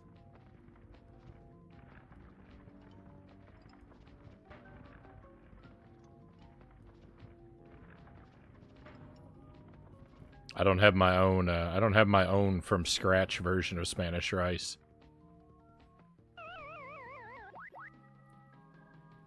It was an experience, very flavorful. She passed away about 10 or 15 years ago, so we'll never know the exact recipe. I'm sorry about that. I'm afraid I wish I could be of some help, but my culinary skills are so limited.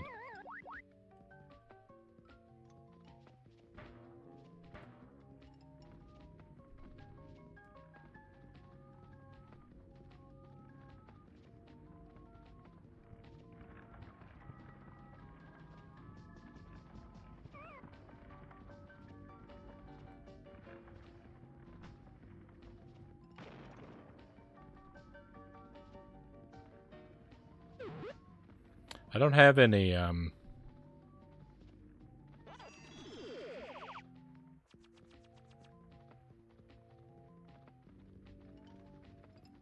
can't think of any sort of like long-reaching family recipes.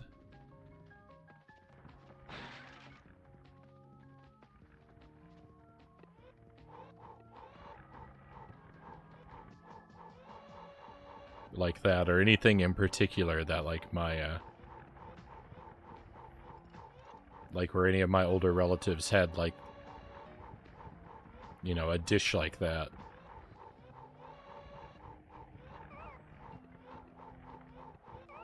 That you'd wanna learn how to make it.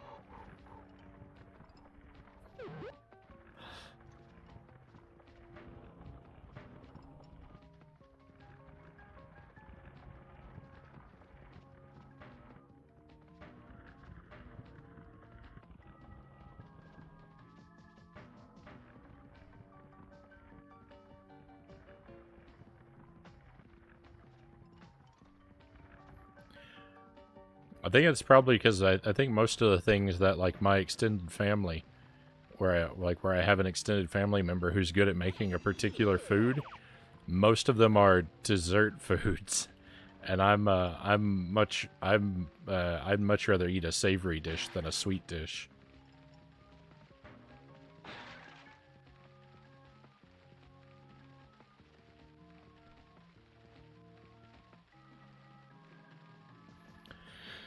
Grandmother didn't really have anything crazy like that, but she was a fantastic baker. She taught me how to bake.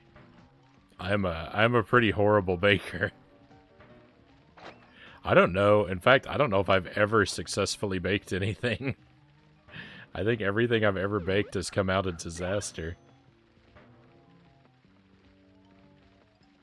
As much as I like to cook, baking eludes me. If there's baking that has to be done, I have to ask Jelly to do it for me.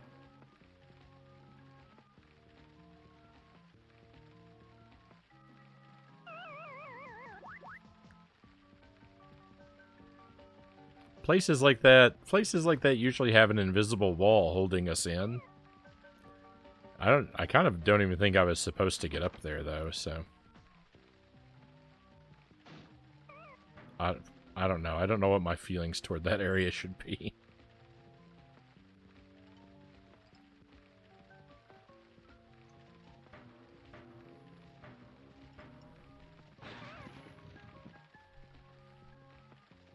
I'm running really low on lives. Does this level have a branching path? What's going on? There's a checkpoint to the left, and there's a checkpoint down here?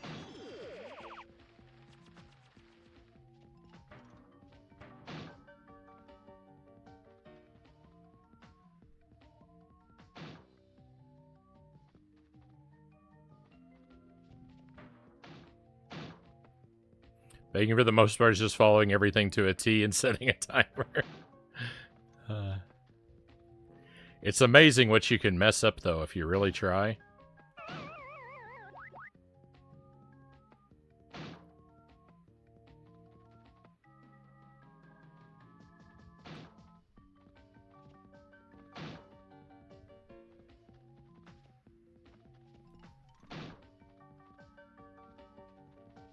I don't know how in the world I'm gonna get across there. Maybe there's something upstairs that'll help me out. I'm on my last life. We're about to hit a game over. Huh? There's a key back there. I've got to get that key.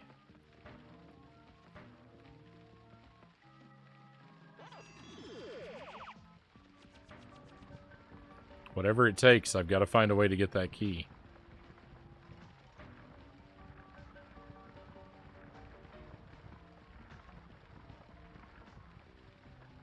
There we go. I just need the cherries, and that key is mine.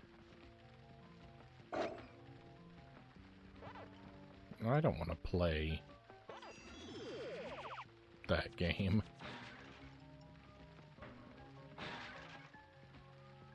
The cherries are probably down there along that other path, though.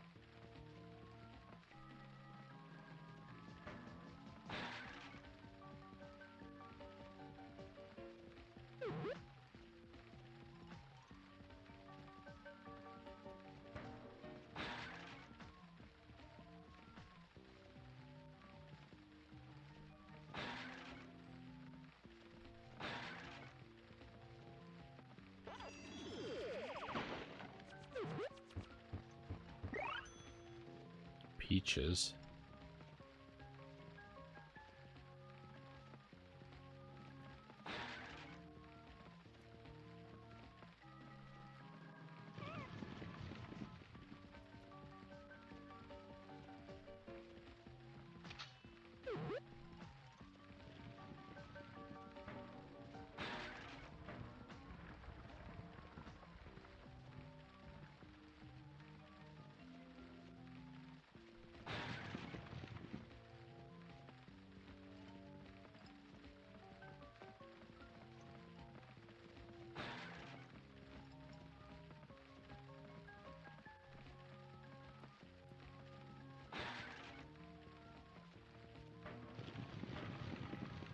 It is crazy hot down here in my basement right now.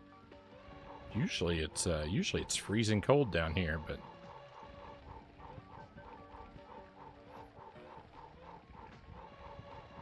oh, the upstairs isn't on fire or something. It's so hot down here.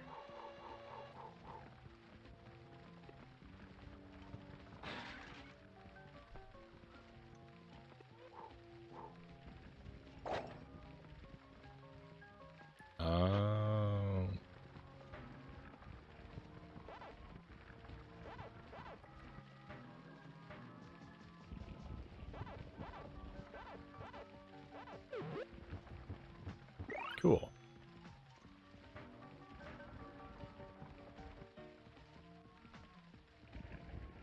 Stubborn, good to see you again. Thank you for joining us tonight. Hope your Thursday's been treating you well. Or Friday now, more likely.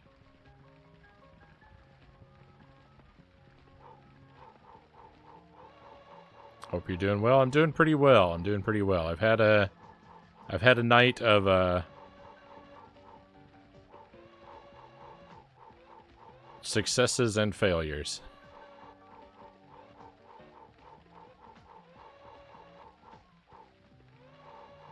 I'm very, very close to completing a deathless run of Alien 3 on hard mode.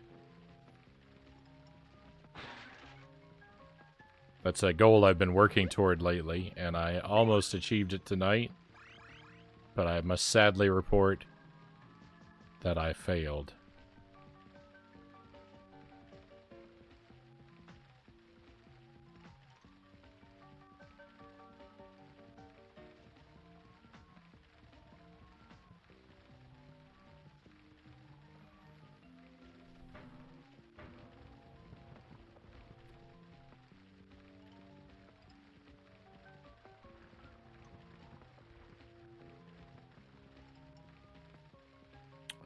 Friday here in India, right on.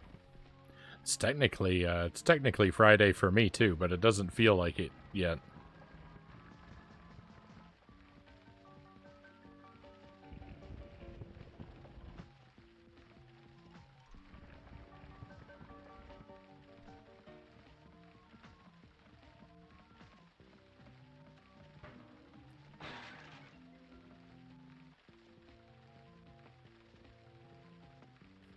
Some people say the new day begins at midnight.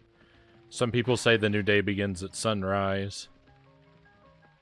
Or even sunset for some people. But for me, the new day begins whenever I wake up. So you see, the last time I woke up, it was Thursday. So no matter how much time passes, as long as I stay awake, it will continue to be Thursday. And if I stay awake for 48 hours and I fall asleep and wake up on Saturday, well, then Friday just never happened. There was a really long Thursday, and then there was a Saturday. And there was just no Friday that week.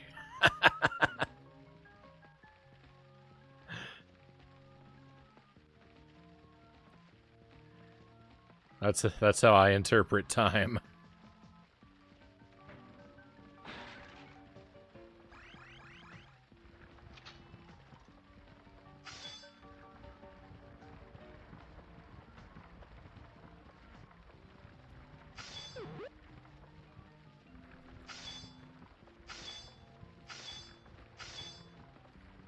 I thought that was how to get the key. What's happening in this game?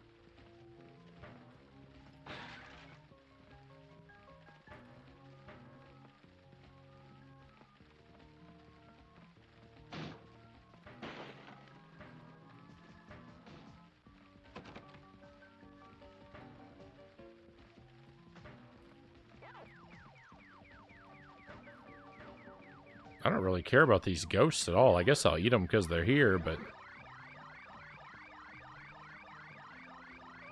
No.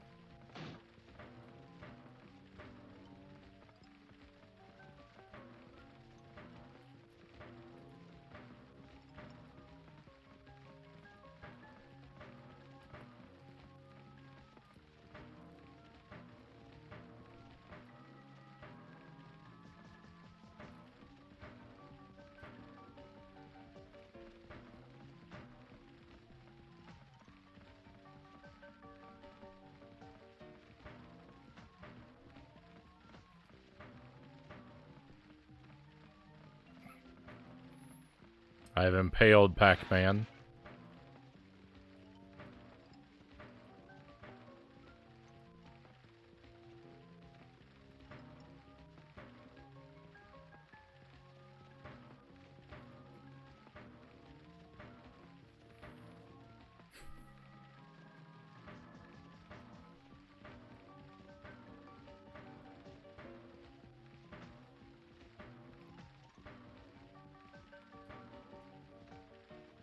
Well, I seem to be trying much too hard to cheese this. I don't think I'm going to make it work.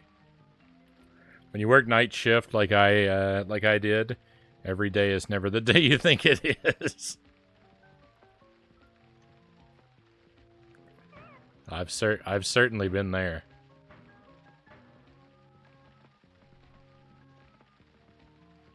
All right, well, I know where the key is. I just don't know how to get it yet. We will try again when I have more lives.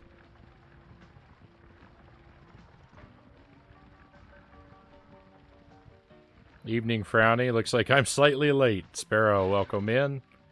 I'm happy to have you here. Well, you know, I want you to be here as often as me, but I'd better not be greedy, right? I'm happy to have you here whenever I can have you here, my friend.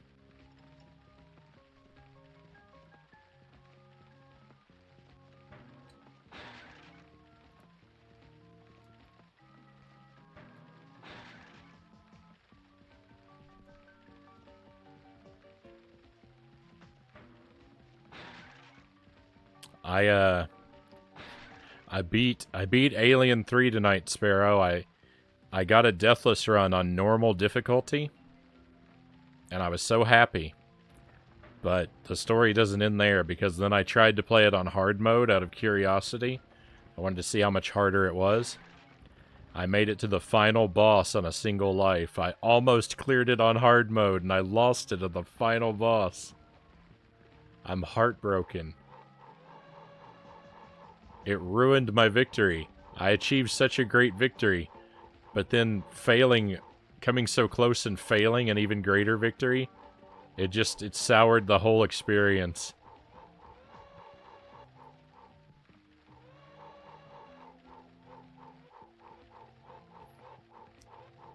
Yeah, that's what I said. I said, well, I guess that means I get to play more Alien 3. Lucky me. It's hard to feel lucky sometimes. Nah, we've been having a good night though. Even though that was very disappointing. We've been having a good night. We got a lot of raids tonight. A lot of great people coming in, hanging out, chatting. It's a good night to stream. And Pac-Man's going all right. I'm very close to a game over. I'm one hit away from a game over right now, but I'm trying not to dwell on that.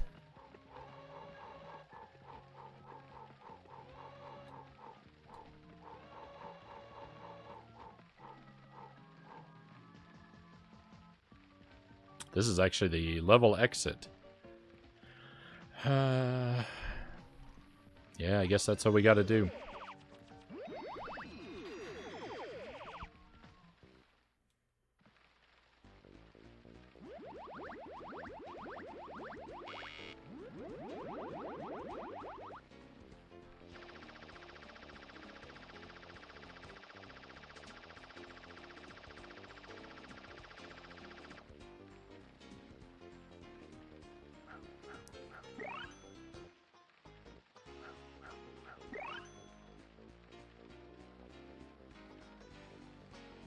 Zero fruits. Oh no, we didn't get very many lives.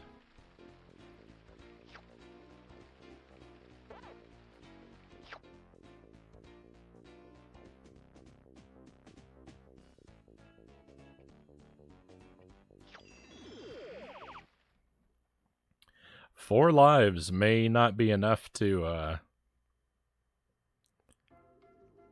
4 lives may not be enough to make this happen. Well, I need that key from this stage, so I think we've got to go back. I got to figure out how to get that key.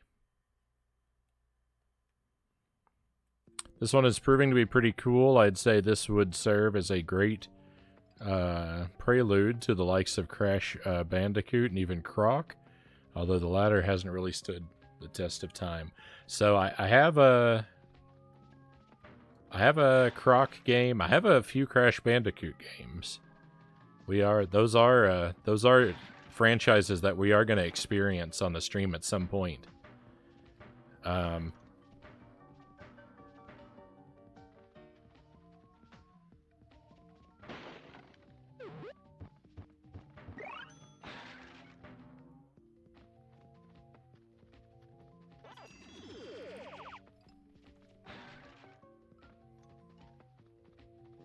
I'd actually been hoping to play a Crash and a Spyro game. I'd actually been hoping to do that in August or early September, but the Jank marathon took too long, so I kind of had to bump those.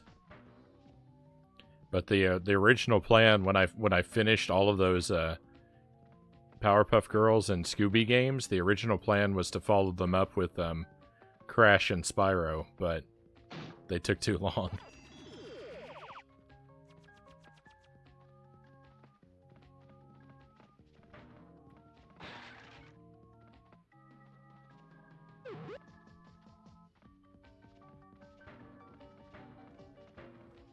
And so while we are still going to do those, we're just not doing them yet because I want Dark Souls to be the next big game, and I don't want to move back and forth between the Switch and the retro consoles every night.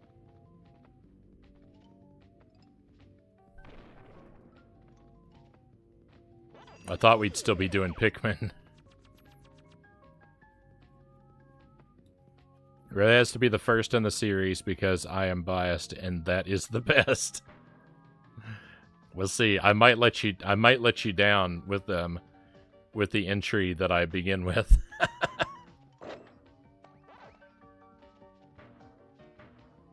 I haven't firmly decided which one to play, which one to play for each of them, but there's a chance that I'm going to let you down. Depending on what I can get my hands on by the time I'm actually ready to do it.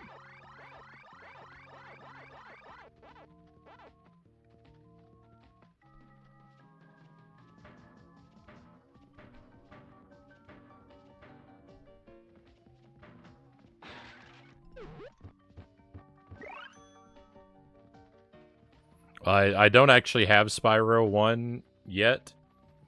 I don't know if I will have it soonish or not. It's on my list of games that I sort of keep an eye out for every now and then.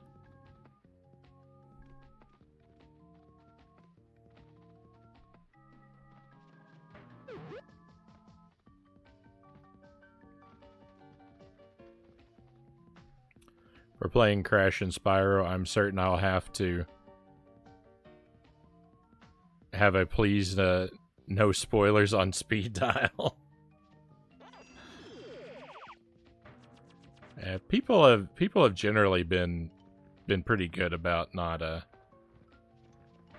it's very rare we have someone come in who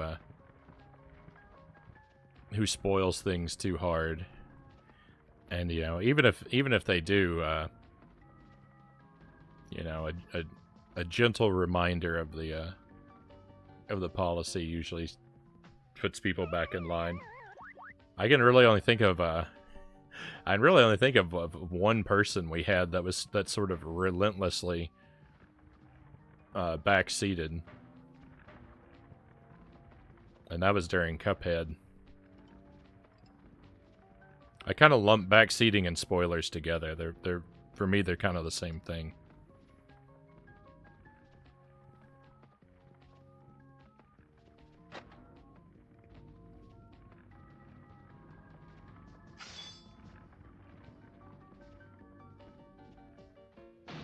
And I have very broad interpretations of each.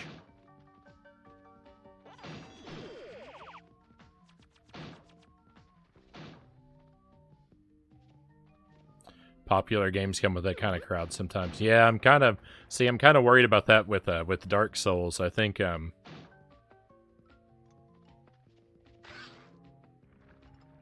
has the potential to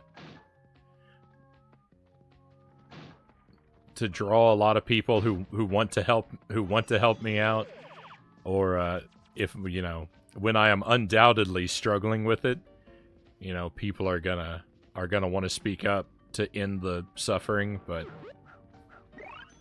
that's not what the stream's about. The stream's not about ending the suffering. It's about maximizing the suffering.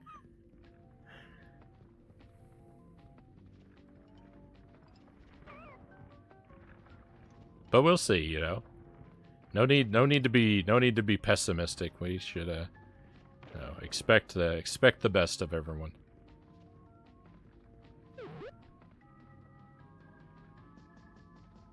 Hopefully all of my concerns will be for nothing.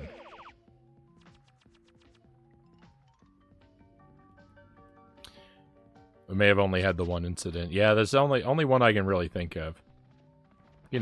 Sometimes people, forget or say something, or they're excited and say something, or they don't, or they don't really know, the culture of the stream, and they say something, and that's not really, that's not really a big deal.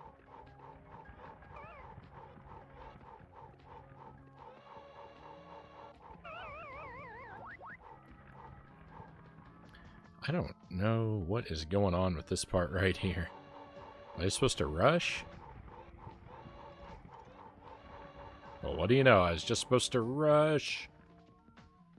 Kind of.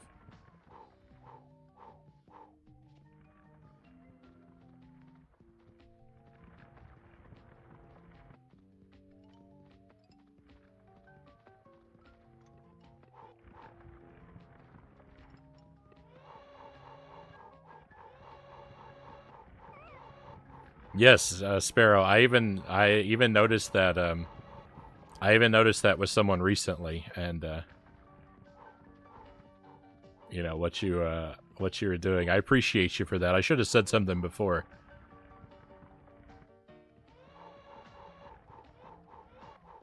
Just the other night, someone needed to be clued into the policy, and I did notice and appreciate that you then sort of went out of your way to chat with that person. So thank you for that. That's an overdue thank you, I'm afraid.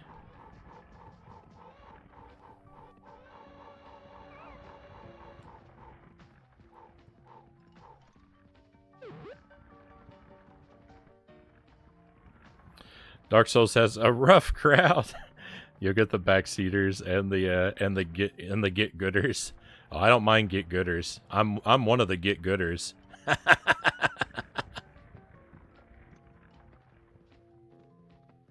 Not to other people, to myself.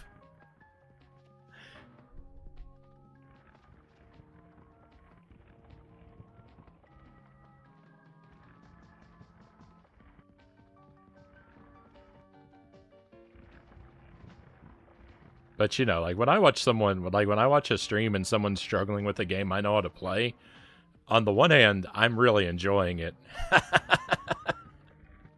I like to suffer and struggle my way through games, so I can appreciate when someone else is in the hot seat. But also, like, if they seem to be like legitimately upset by the game, and I know something, I tend to ask if they want help, but I would never, I would never explain something before asking personally.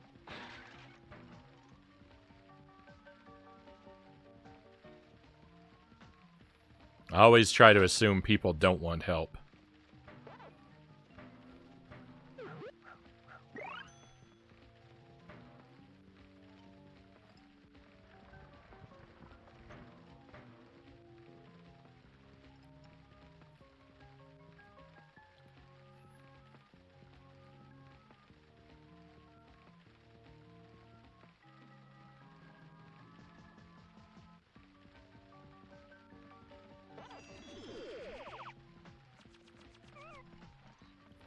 And thank you for that, Greg.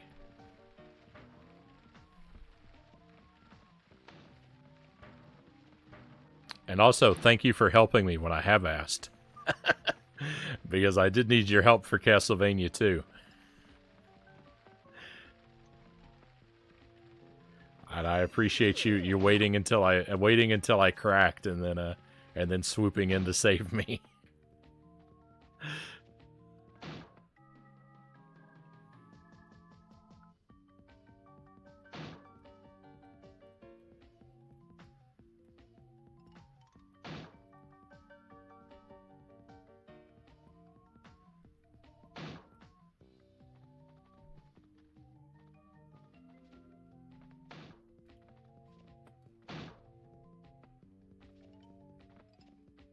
I tried to do that before, but I did so poorly at it.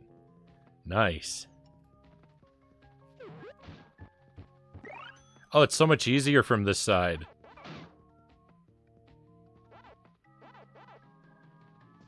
I don't have the lives to afford to care about these dots, but you know what?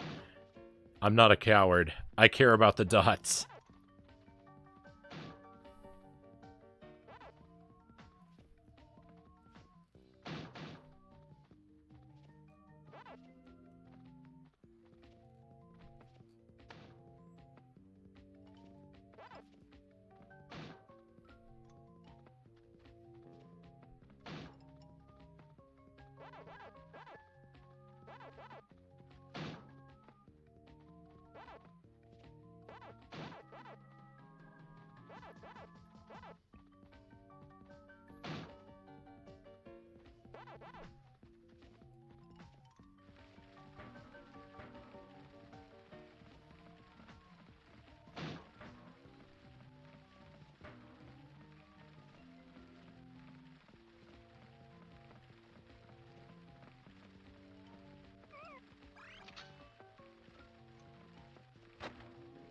There we go. Nice. I was really hoping that was how that worked.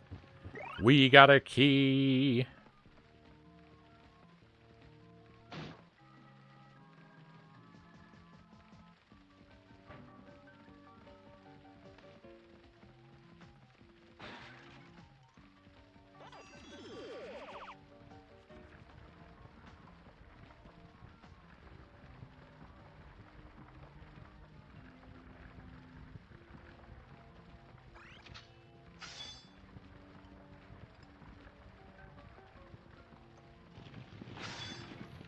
I was gonna run back. I was gonna run back for that letter I missed, but then I realized that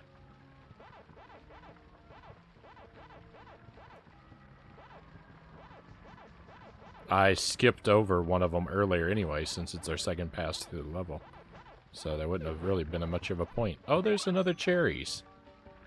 I think I only found one before.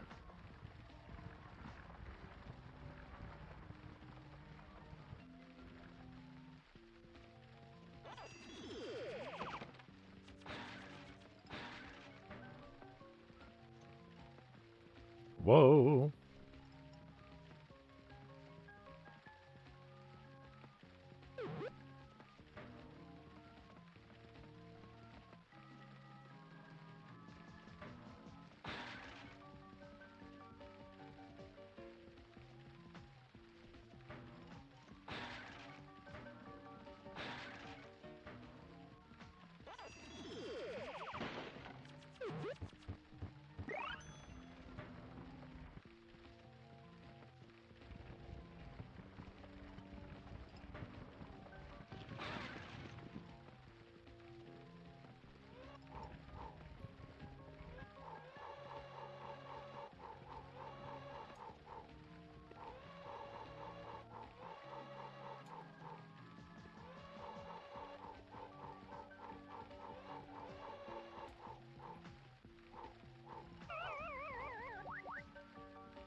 That was sad. Do you notice that? When the screen fades to black, the rain effect stays on the screen. Even when it fades to black. Like, the rain isn't part of Pac-Man's world. It's like, it's something that's happening in between us and Pac-Man. Like, we're looking out a window, and then it's raining, and there's another window, and Pac-Man's on the other side of the other window, and it's raining in between.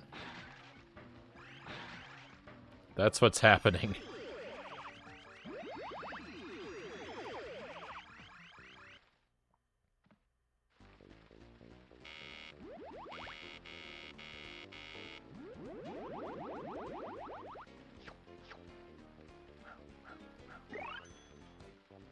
Okay, got our life back, but more importantly, we got a key.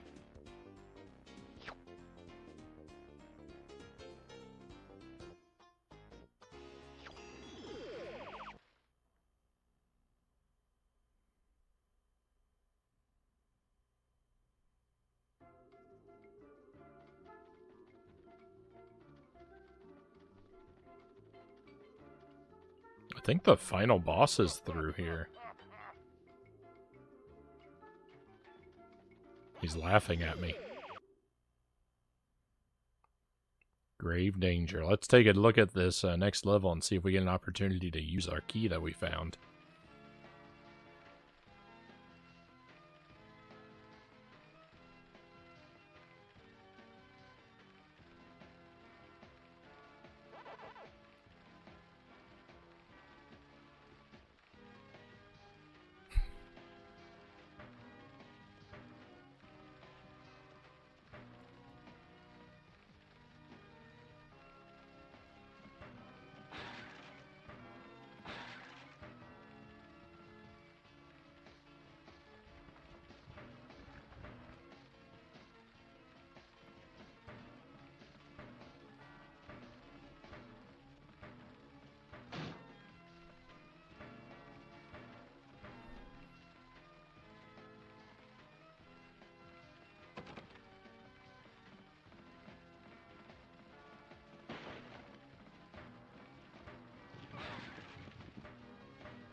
I have no idea where the game wants me to use this.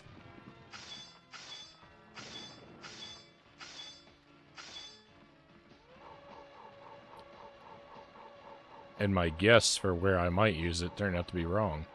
This doesn't do anything. Oh.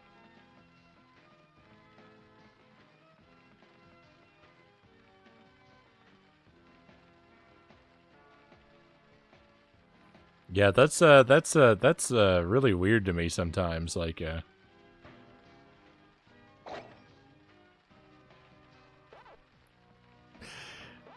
cuz like I said, I always assume that people don't want help. But you are right. It does seem like the common assumption is usually that the assumption is that the streamer wants help by default. I guess like kind of like the argumentative response to sort of that is like, well, if you don't want help, then why are you streaming?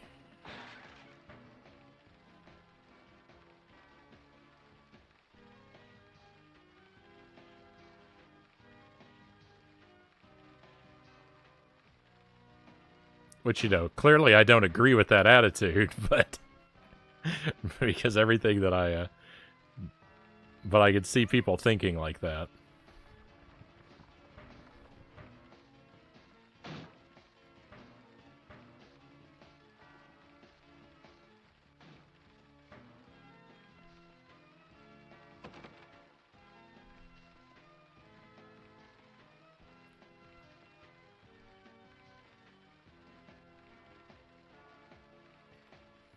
A few times I've streamed, I felt the need to perform, but I at the same place more than once. I feel like I'm letting the watchers down, and they might get bored. Yeah. No, I definitely understand that. I feel bad when I put people through, you know, 400 rounds of Super C so that I can accomplish a specific challenge I've set for myself. I feel guilty when I'm failing, but. Or, you know, 25 hours of the same stage in Echo the Dolphin.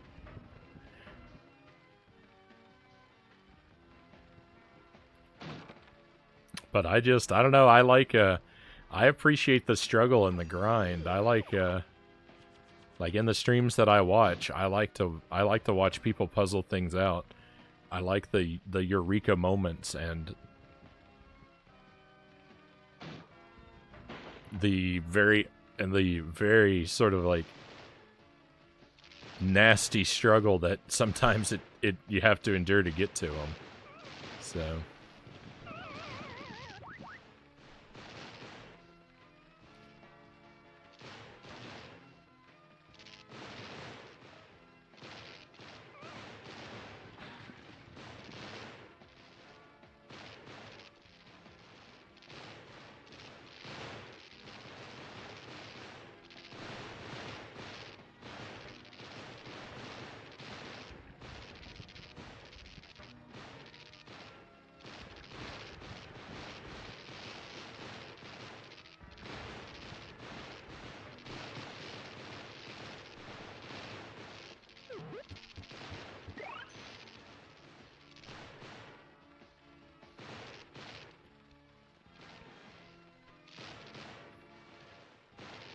I missed most of the Echo streams, Greg says, to which Sparrow says, they are forever etched in my mind.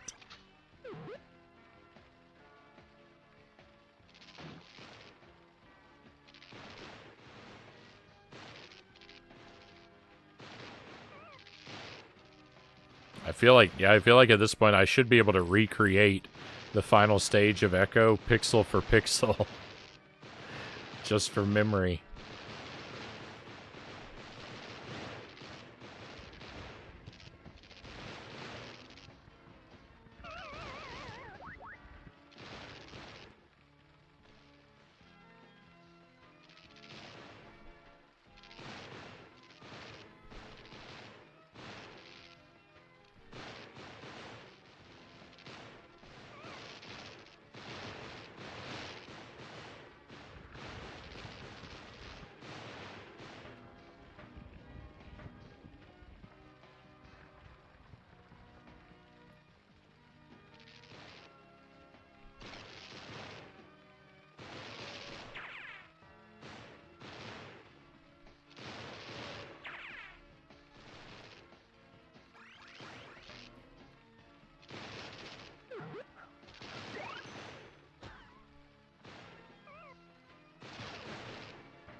It was also a slightly ceremonious moment for me, Sparrow says. I finally got a hold of some very nice quality turntables, and I was servicing them at the time. I was watching and listening. Well, you see, that's one of the great things, right, about the way that I play games, right? It makes for excellent background music because you don't have to worry about missing something. Because I'm so frequently repeating parts of games that I play that you know, progress happens so rarely, you don't have to worry about missing it.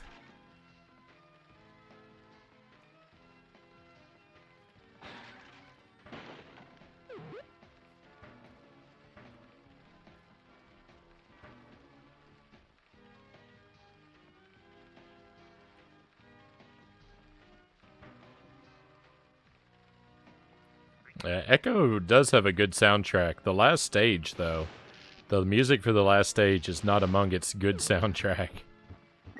That song is made to torment you.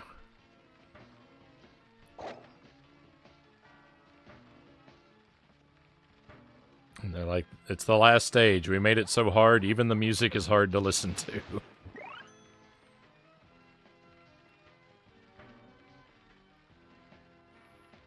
Well, it's hard. It's hard with a fixed camera to know where you are in three-dimensional space.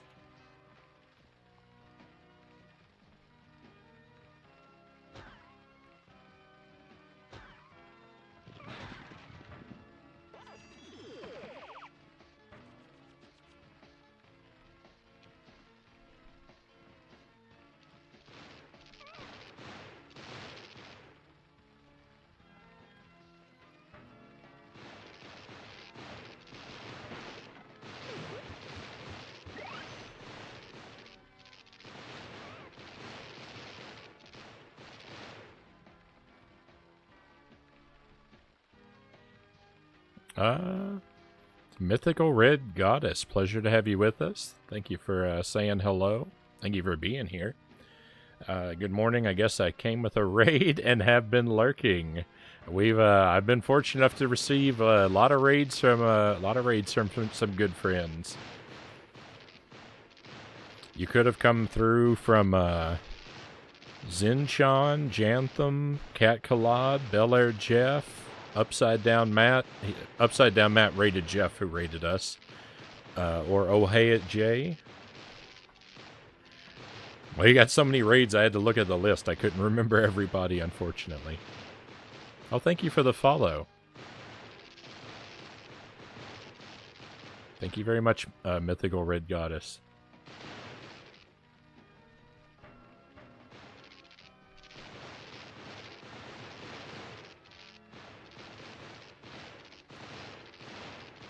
Oh, I was watching Easy D live when I went to bed. I don't think I know that streamer yet.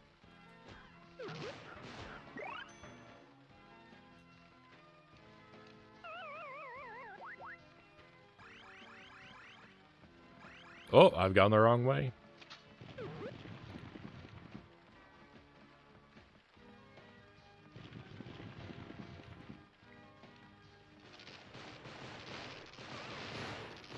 I always leave my chat window open. I always leave my chat window open after I raid out after stream at the end of the night, and then when I come back the next night, it's always open to something. It's always open to something new and some part of Twitch that like I never could have discovered on my own, I think. It's amazing the places that the raid chain can take you.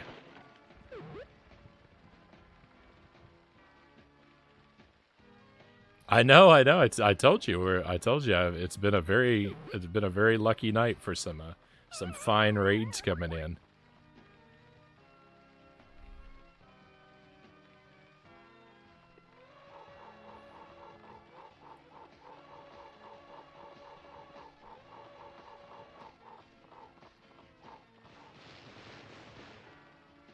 That's what I try to do as well, yeah.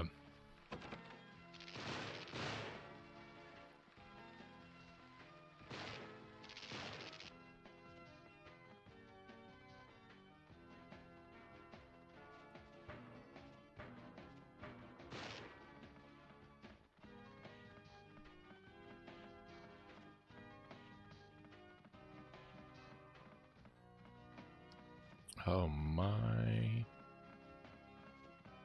I feel like I'm getting far away from where I want to be. Where I want to be... Well, I want to make it to that, Oh my goodness. There's a whole castle to climb over here.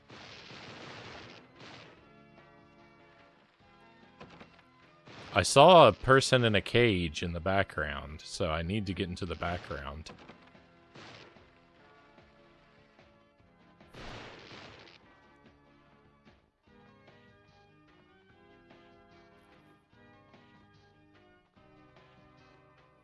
That's how I meet people. I always get a little sad if I lurk and no one raided.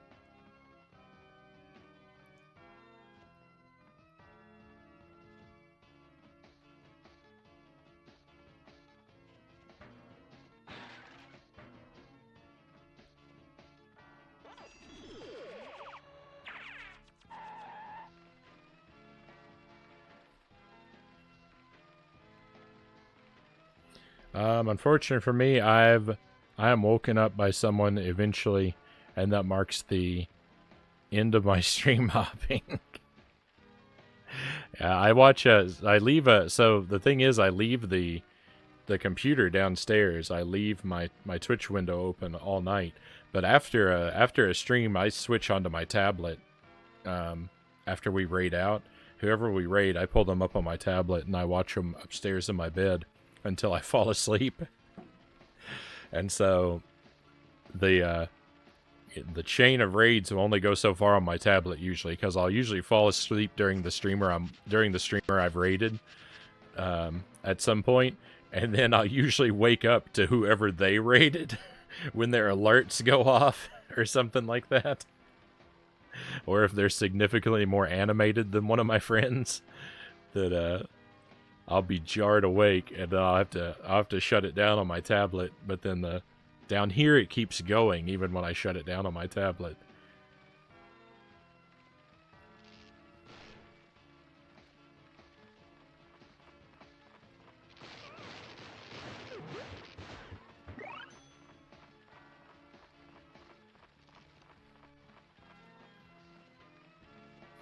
Unfortunately, I know because I've got kind of low audio here. I know that I know that I worry about doing that to people sometimes. I try to be careful about who I select to raid when I have options to try and pick more chilled streamers. Because I know people drift off during my stream. And I don't want them to be jarred awake later, but I mean sometimes that's what's gonna happen.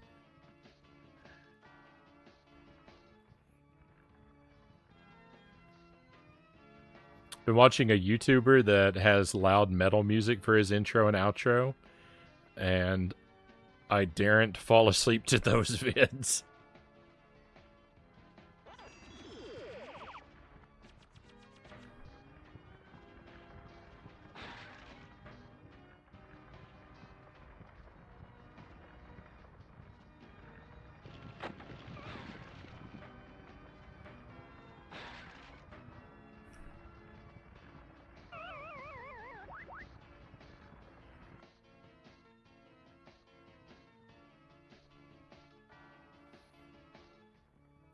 My laptop might as well be called my bedside computer.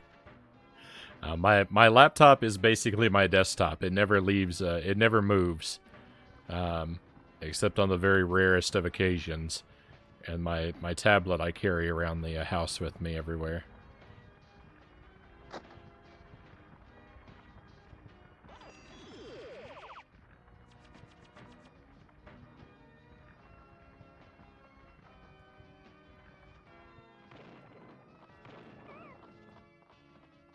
I see there's a squash in the background there. I don't know how to get to it, though.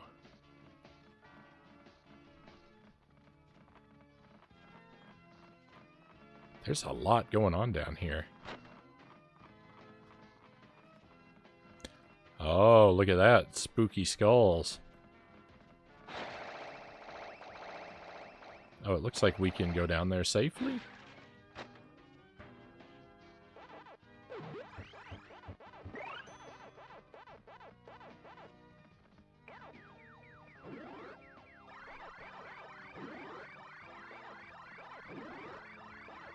So long, ghosts.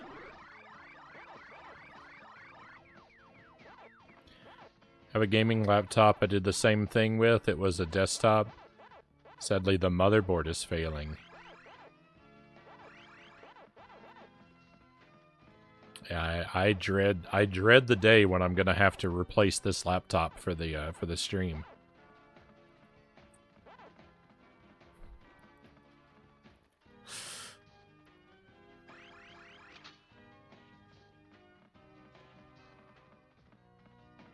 Something happens to this laptop. If something happens to this laptop, I'm gonna be in the Discord. I'm gonna be in the Discord begging people to help me reformat and set up whatever secondhand laptop I buy to replace this one.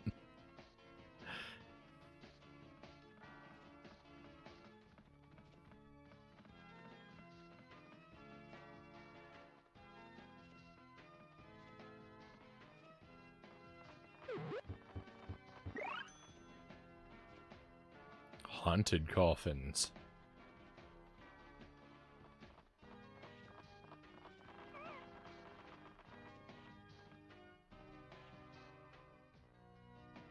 Gotta go, Greg says. Work today, need some sleep. See you next stream. Good night, everyone. We'll see you next time, Greg. Thank you for being here, my friend. I hope that you sleep well. Be well rested for your work, and I hope it goes smoothly and productively for you.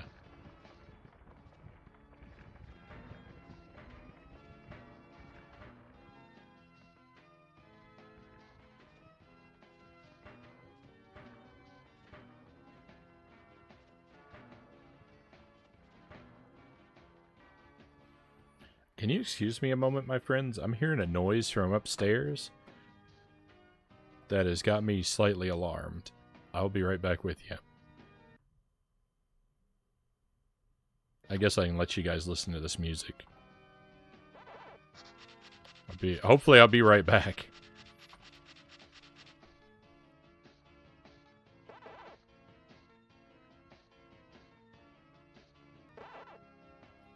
All right. Thank you for staying by, my friends. Fortunately, it was nothing.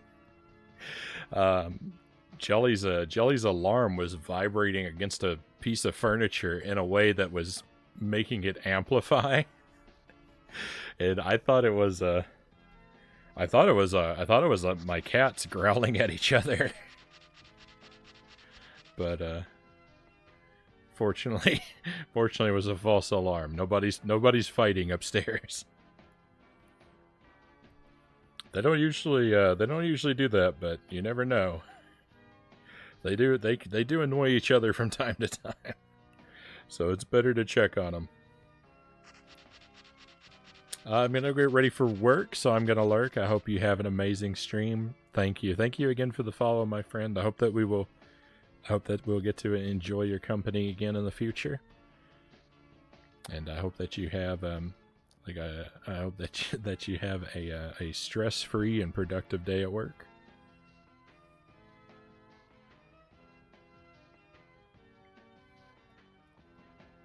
Mr. Pants has figured out how to get Frownie's attention. Is it? I mean, he'll let you know. He'll let you know when there's something he wants. He's really vocal. Mr. Pants is one of my cats, by the way. His name is Khaki, but we call him Mr. Pants because it's adorable. Khaki is a very talkative cat. He'll let you know what's on his mind. Twiggy will talk at you when she wants food, and Inky will too on very rare occasions. If he's really hungry, he'll meow at you. But I only hear him meow like once a week, maybe. Twiggy I might hear once a day, but Khaki I hear basically every time I see him.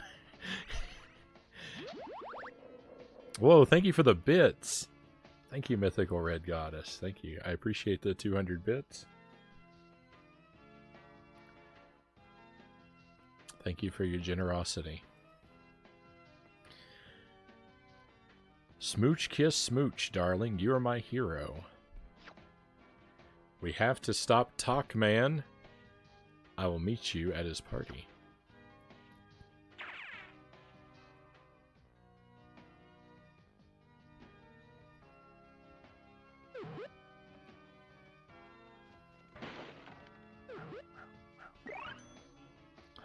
Oh my, I didn't notice we were on our last life. The situation was much more grim than I thought.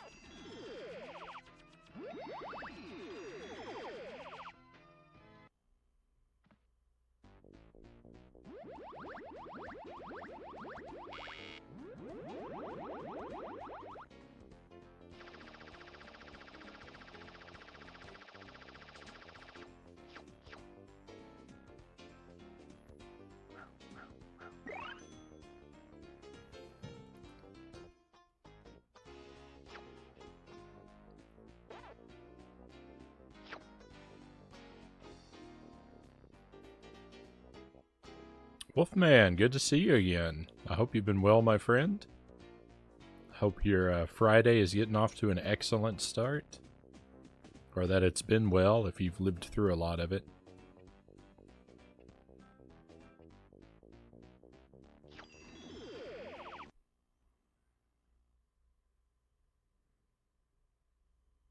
I have a hard time. People, you know, sometimes tell me what part of the world they're from, but I have a hard time remembering it. So apologies for that, for being unsure.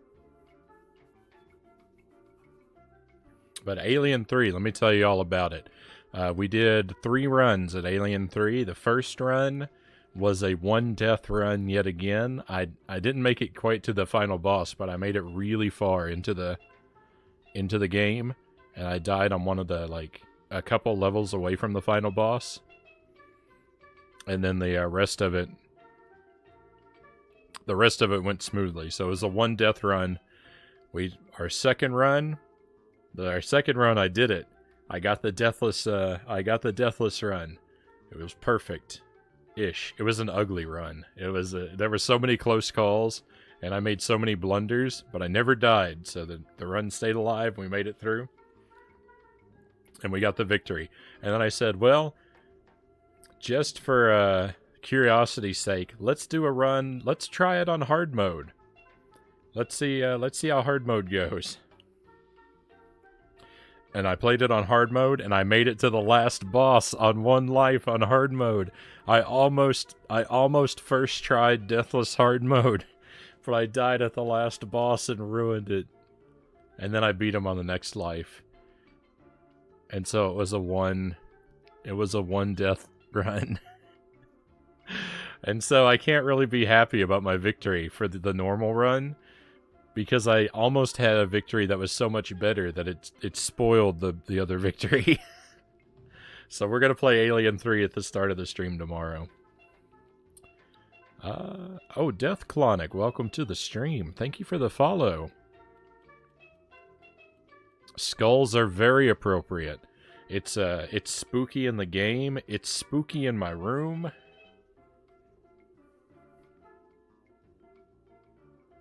Just woke up. Well, good morning to you.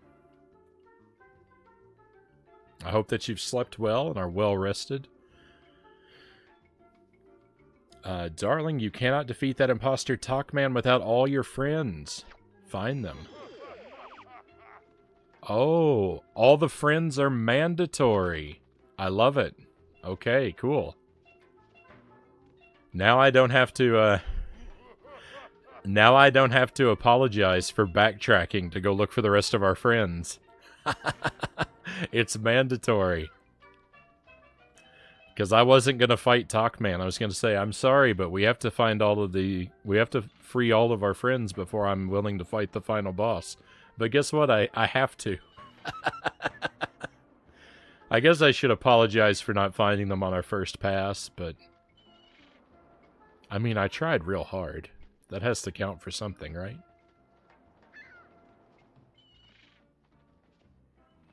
Alright, so there's a friend here. And there's a friend in the pipe zone. I think I had this on PS2, or maybe my friend had it on GameCube. Well, this one that I'm playing is on the PlayStation 1. Pac-Man World. It's, yeah, this is the PlayStation 1 version. I don't know if it's available on other consoles or not. I know for a fact that Pac-Man World 2 is. Pac-Man World 2 is on PS. Well, I know it's on GameCube, but I think it's on everything. I think it's on PS2 and GameCube and Xbox, everything of that generation. But I know that Pac-Man World 2 is on GameCube because I've got that copy. I've just never played it. This is actually my first playthrough of this as well.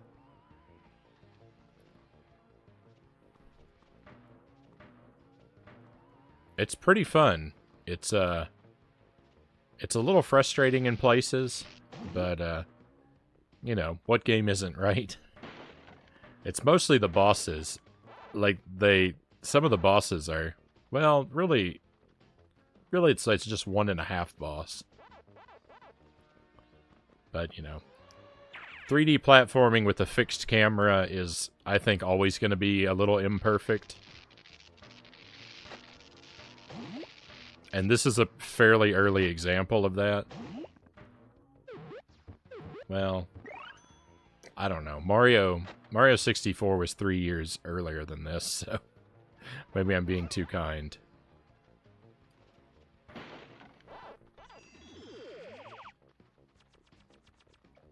PS1 had that console too. Maybe it was World 2. Could be. I'm not sure if this made it. I'm not sure if this made it across generations or not. But there's a Pac-Man World 2, and there's a Pac-Man World 3 as well. But I don't own that one personally.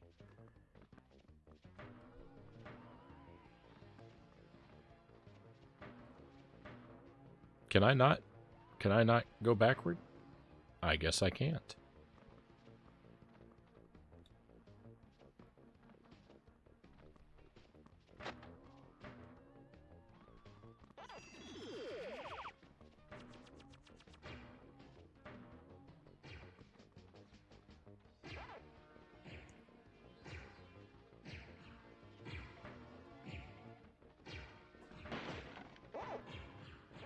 I feel like I've been pretty thorough regarding our search for, like, hidden secrets and whatnot, and yet somehow I have failed to miss 2 keys. And really have no idea where they might be other than which world they're in. It's kind of weird, because all the keys that I've found have been really obvious.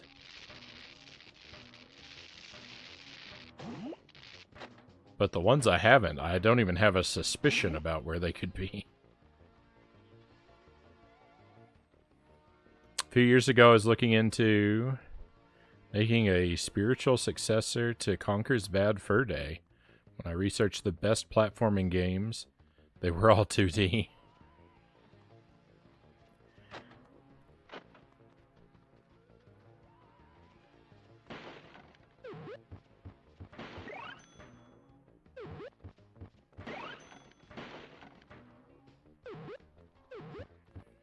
I mean, I do love a good 3D game, but I think I may always be more of a 2D person at heart.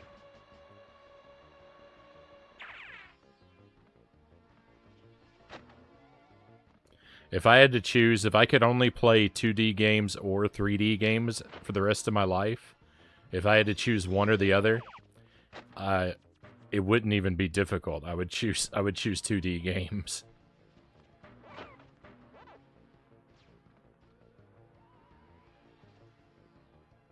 But I would miss the 3D games that I couldn't play.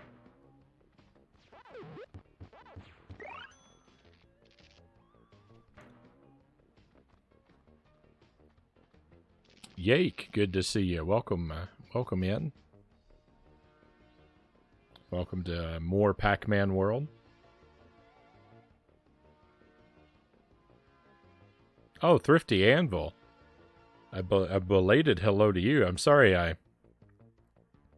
didn't catch you there right away, but very good to see you, my friend. Used to play Alien 3 on the Amiga. I don't even know. Do you know, is it comparable to, do you know if it's comparable to the Genesis version? Genesis is the only place I played it so far.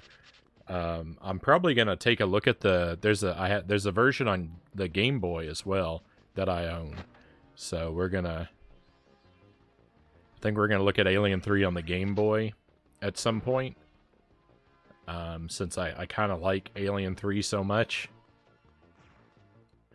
My relationship with Alien 3 is very very strange. It's a very love-hate relationship.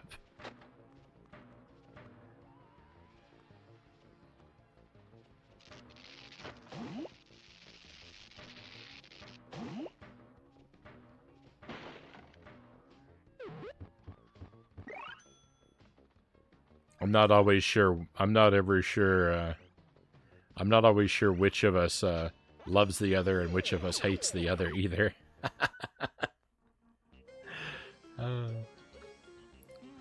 Still have the dock for it. Just have to rewrite portions of it to play more like Contra for the shooting. Now, Contra is some fine inspiration. I'm a huge Contra fan.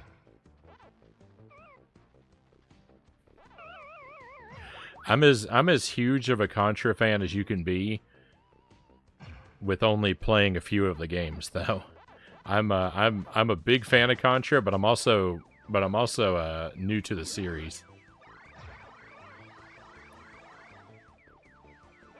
I've only played the first few games. I'm very slowly working my way through all of them. But I've been doing challenge runs of them and like trying to go for deathless clears and adding other restrictions on, like, you know, no items or all the items. And I made it through Contra and Super C so far with all those challenges. And I've done a casual playthrough of Operation C. And I'm trying to beat Contra 3 for the first time, but it's very hard.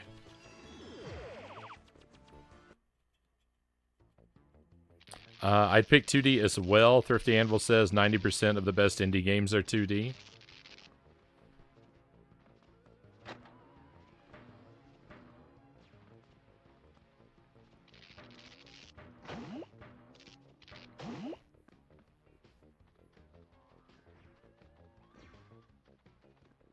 I do like a good indie game too.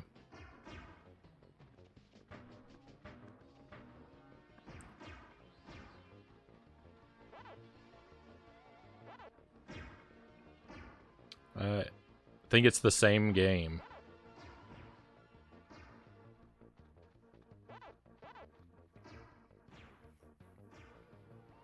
About the same. Almost beat Contra 3.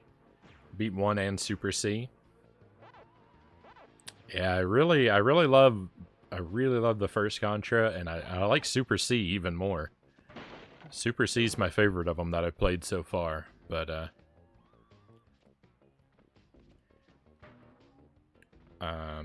Contra 3 hasn't grown on me in the same way yet, but I haven't spent very much time with it either, so.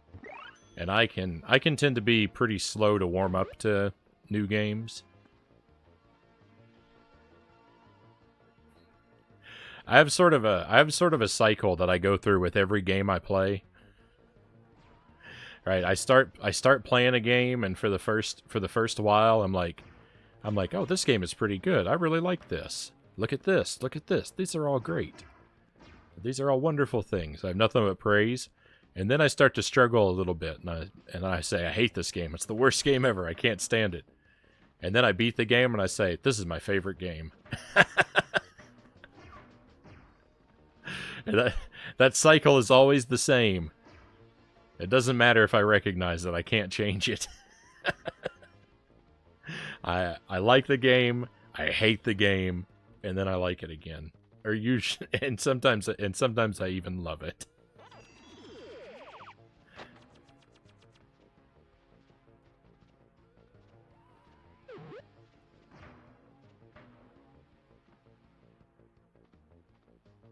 Making a top-down shooter right now that controls similar to Smash TV. Oh, that is great. That is great. I don't have a lot of experience with those sort of twin stick shooters, but I've been playing Super Smash TV every now and then on the stream. It's been a while. It's been several weeks since my last attempt. It's so hard. It's so difficult. I can't do very well at it. I can only make it to stage 3 in that so far.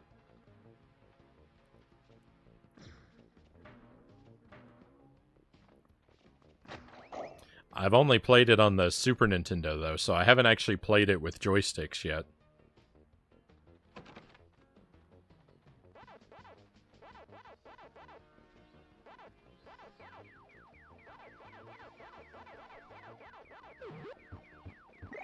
I have a port of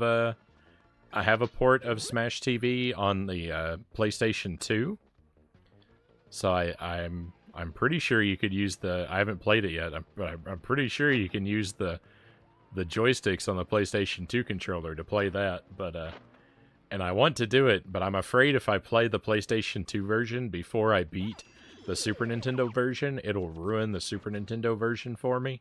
So I'm trying to hold off and beat the Super Nintendo one first. But I don't know if I'm gonna make it. It's very hard.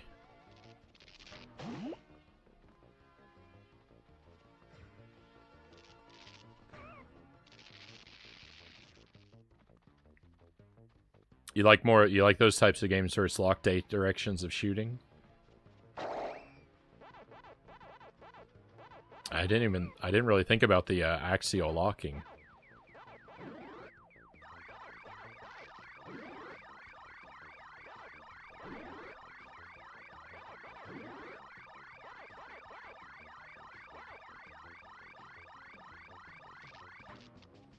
The only other twin stick shooter that I've played a lot of is an indie game on the Xbox 360. It was called I Made a Game with Zombies in It. And I liked that game quite a bit. That was a good, that was a good game to just sit and you know, when you got time for a quick playthrough or something. A good sort of turn off the brain and fight some zombies kind of game. I loved it. That's actually why I wanted to play. It's actually what made me want to play Smash TV was because I'd never seen or heard of Smash TV before until not that long ago. But when I first saw it, it was like, oh, this reminds me of that zombie game.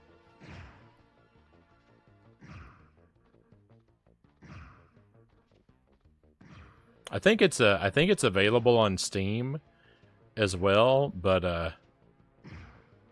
the title is all spelled wrong. If you try to look it up, the title's written in is all written in like 2000s internet speak.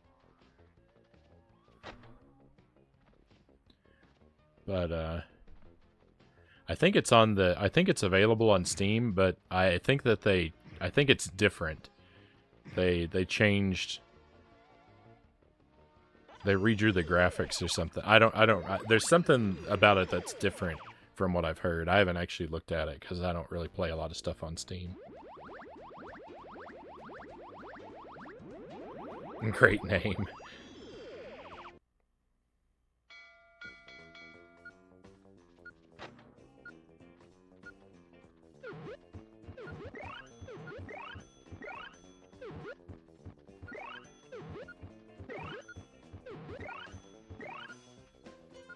It's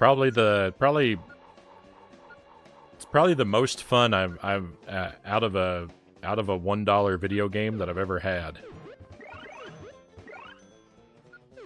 It's probably like I wanted to word that a little bit differently, but I can't think of how to say it. It's the best dollar I've ever spent on video games.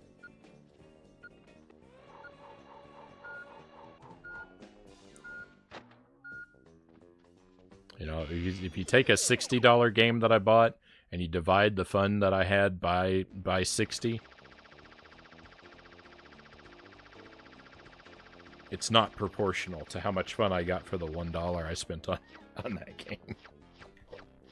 Have you played Zombies Ate My Neighbors? Oh, I love Zombies Ate My Neighbors. Yeah, that's one of my childhood games.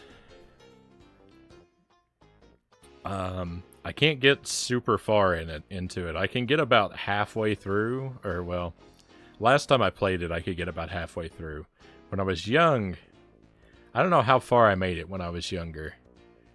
Because when I was young, I would use passwords and skip around, and so it's hard to say what I could have legitimately done. But the last time I played it, legit from the start, and I got about halfway through it. I know it gets so crazy hard at the end. It's a fun game. Most people can't beat it, yeah. I don't know if I could beat it.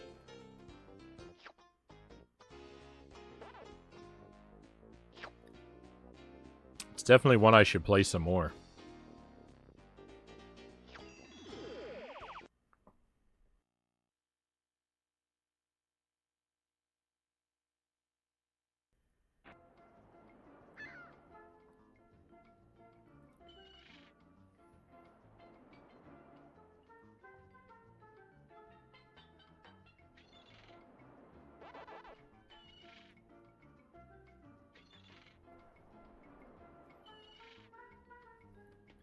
There's a Doom mod of it I would suggest checking out.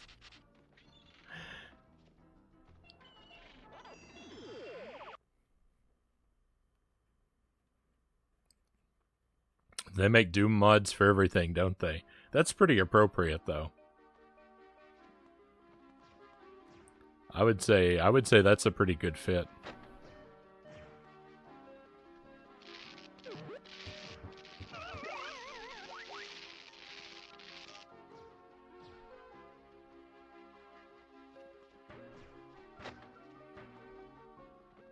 The art transferred perfectly.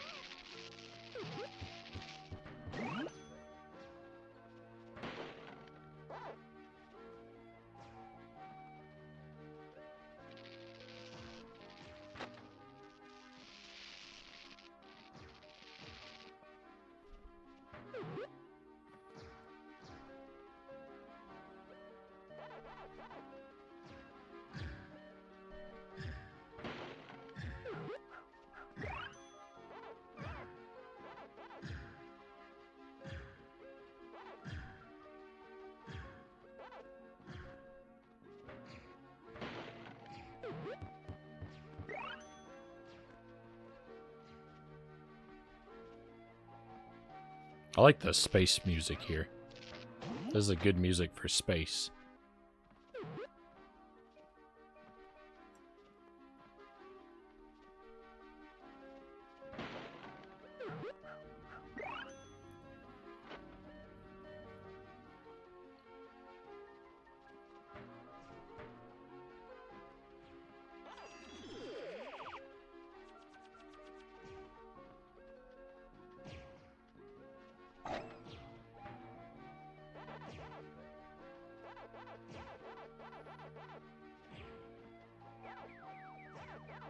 There's also Jazz Jackrabbit, Splatterhouse, and Castlevania mods. I'd heard about the, I'd heard of the Castlevania mod. Splatterhouse makes perfect sense as well. Jazz Jackrabbit I am unfamiliar with, so I don't know much about that.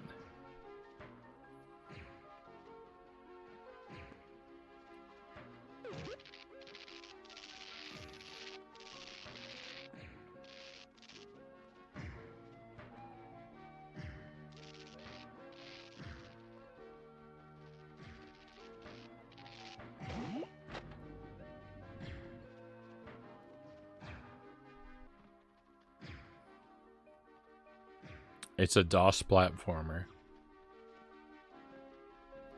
I think the only DOS game that I've ever played was Duke Nukem 1 and 2. I played on DOS. I don't know if I played anything else.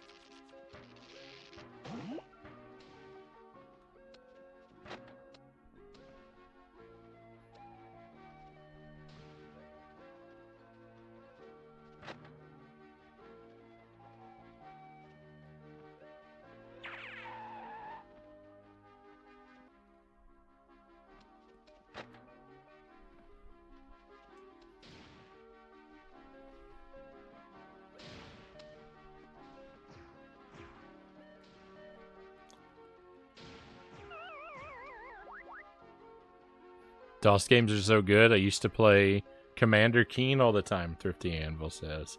Yeah, they're just something I kind of missed out on for the most part. I've always been more of a console gamer. So there's a lot of PC stuff that I just never really experienced. The one sort of major exception to that being the Commodore 64. The first video games I ever played were all on the Commodore 64. So I'm familiar. Like I'm not an expert in its library or anything, but I'm familiar with a good chunk of games on it, and I have nostalgia for it. It was your first setup too, Thrifty Anvil says. Good times.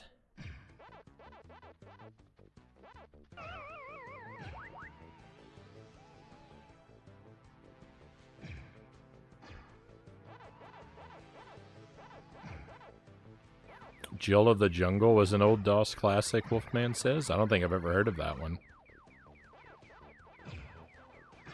We never had a DOS computer with games on it. I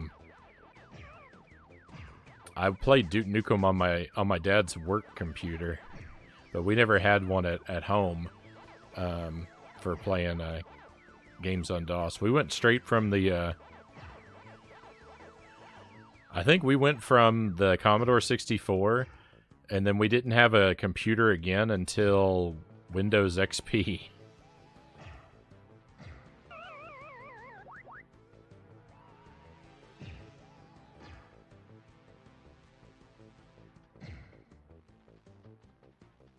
That's not entirely true. We had a, well, I don't know if we got that before or after. We had I had a laptop. I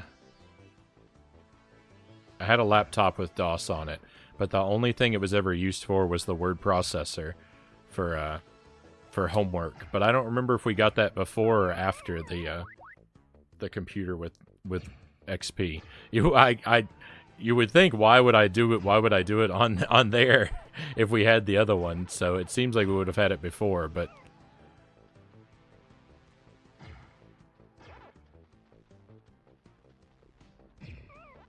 It was crazy. It was a giant laptop.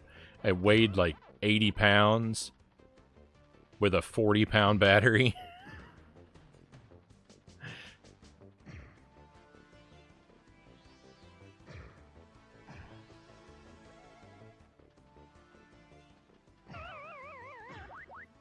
I need to focus up. I'm going to bleed all my lives away in this maze.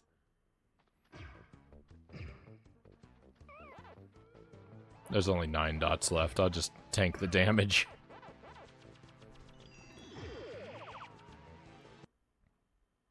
Commodore 64 was pure jank. No. You're breaking my heart, Death Clonic.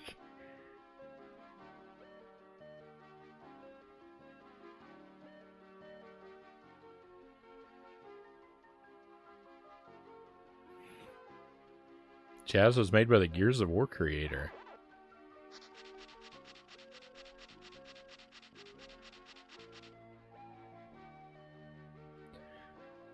I remember Mom used to rent the cassettes for the C64, and we would copy them on the blank tapes. I bought a cassette player recently, and on the front it says something like computer memory recorder. Like it's an audio. It's clearly made for audio cassettes. It has a speaker built into it. But and I know that they're the same thing, but it's just so weird because it's from its design, it looks completely intended for audio because of the like. Well, mostly because of the speakers, but it says computer memory recorder on the front of it instead.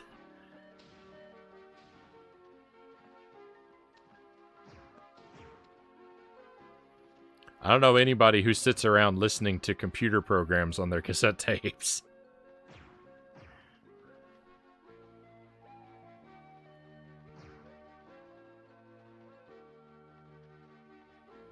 Still on the old Pac-Man, still here, still plugging away.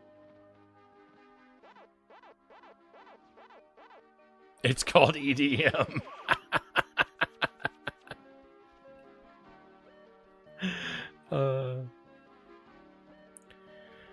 Old school video game piracy. Yeah, all of our, I don't think we had an official game in our entire C64 library. But I mean, who did?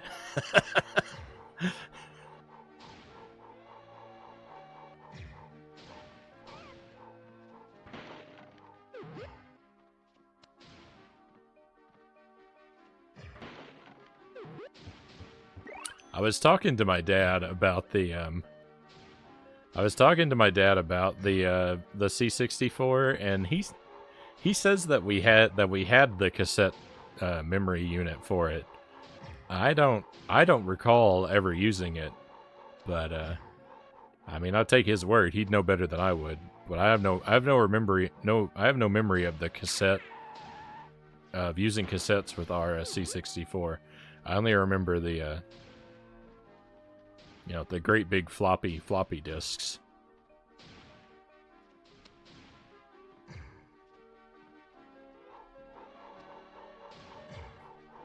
We had the modem for it too. I don't recall that ever being used for anything though.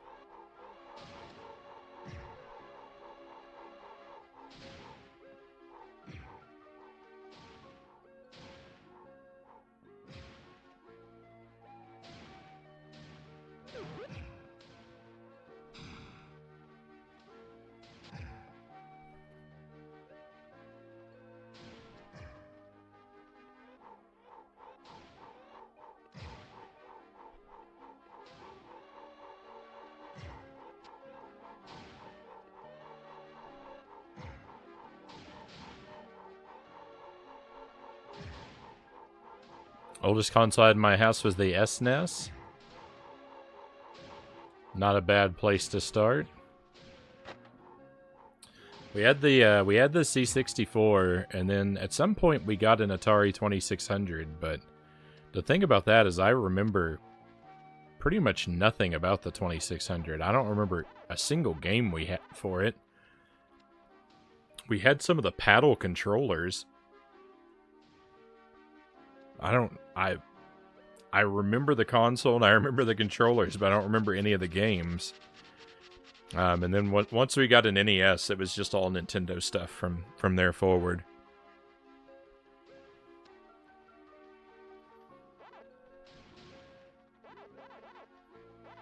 The NES, like I played games on the C64, but it was really with the NES where where video games became like my primary hobby.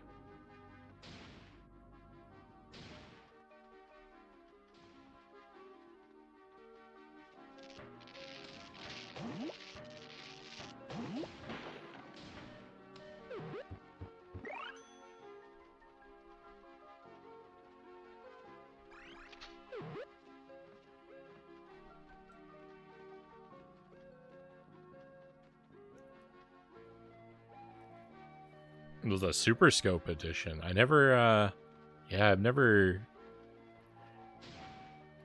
the Super Scope. Our SNES, when we got the SNES, it came with I remember it came with Mario World, and I think there was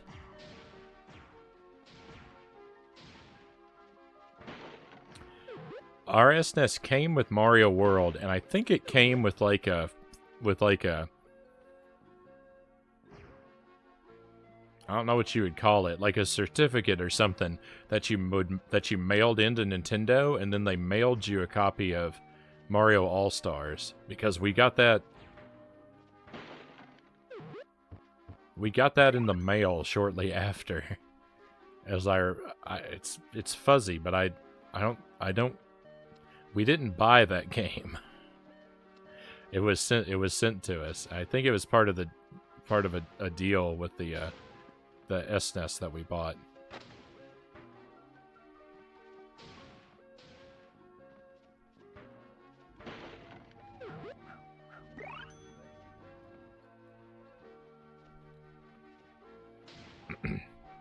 That also got us on Nintendo's mailing list. So even though I didn't have a subscription to Nintendo Power, I would still get the VHS tapes when they started sending those out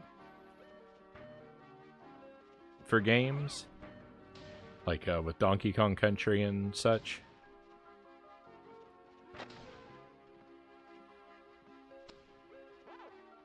That's why I think it had to have come from Nintendo and not like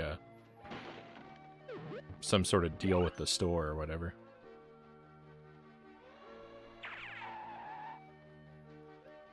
Still have my SNES with Mario All-Stars and SMW. Right on.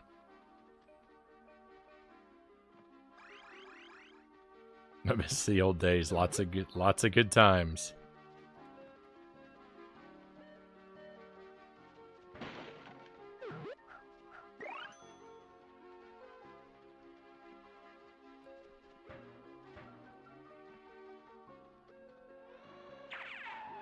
I do not know where this key is. They have done an excellent job hiding the key.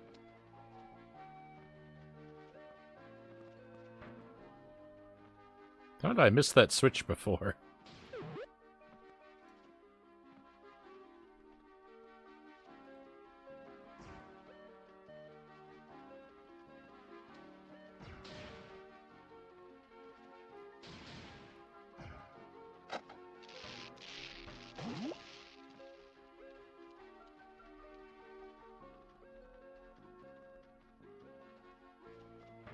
I sure would love to help you, graduation Pac-Man. But I got no keys, my friend.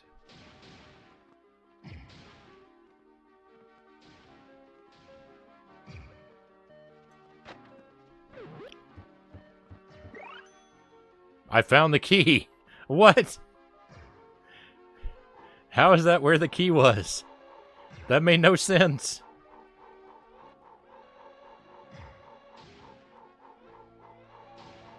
I don't know how you're supposed to figure that out, because I didn't figure it out. It just kind of happened. I'll take it. I'm not going to complain. Many thanks, my friend. I must be going.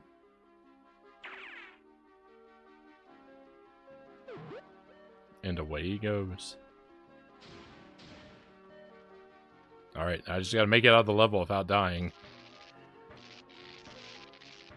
It's kind of a big ask. Well, I got a couple lives, but, you know, I'd prefer not to waste them. Blockbuster. I've got some pretty fond memories of the movie rentals places where I grew up. We didn't actually have a Blockbuster. We had a couple different rental places that kind of changed throughout the years, but they were they mostly weren't chains, but were just independent movie rental places, so far as I'm aware. If they were chains, they're chains I never heard anyone else talk about. Well, I mean, one of them could not have possibly been. The other one, maybe. One of the other ones, maybe. We had we did eventually get a chain. We got a family video, I think it might have been called.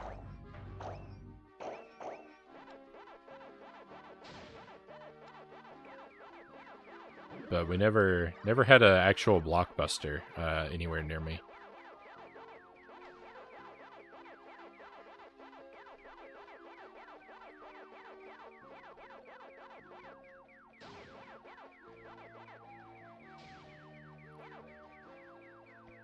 Where I live now, there was a movie rental place,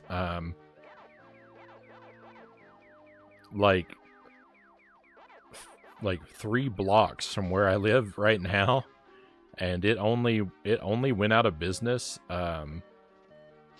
like a year ago.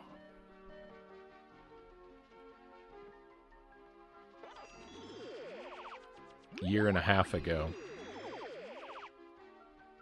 Yeah, I think the pandemic did it in. Rent games too. Yeah, I mean that's basically, you know, that'd be basically all I would rent.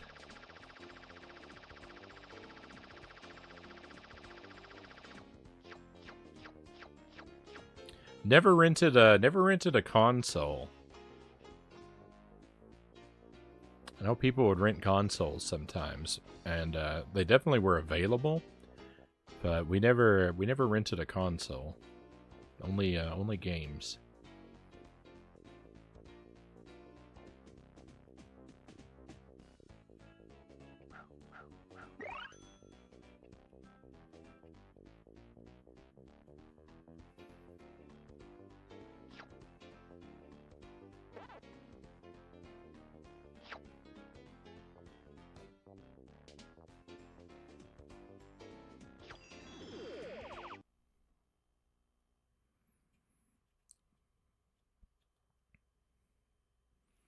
All right, we've got one friend left to find.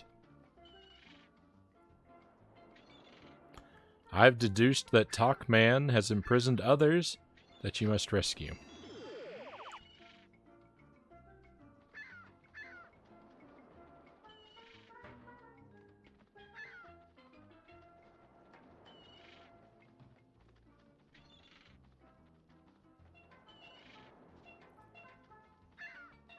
Yeah, I'll let you know, we're coming up on hour 8, my friends.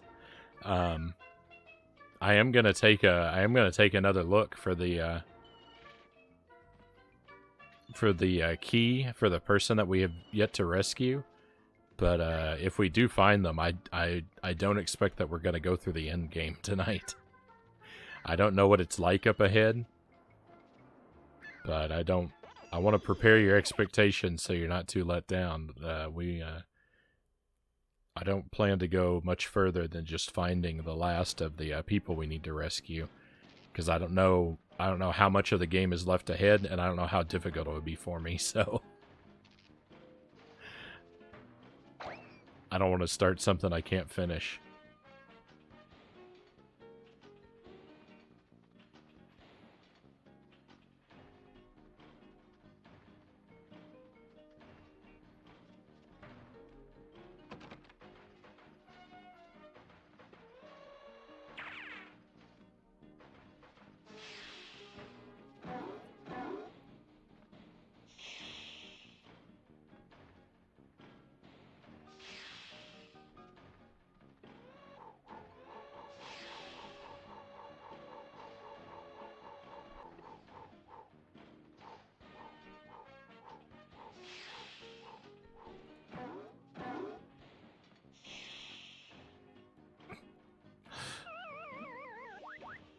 I don't know what it is about that particular platform, but I never seem to be lined up quite as well as I think I am.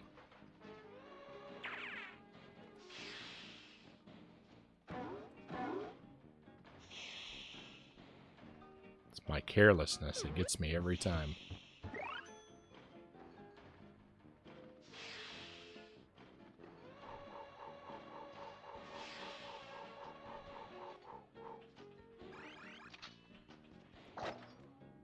Probably the rental game that I remember most fondly is The Adventures of Lolo. When I was very young, there was a grocery store that would rent video games, and we rented The Adventures of Lolo for the NES. It's one of the only games I remember renting multiple times.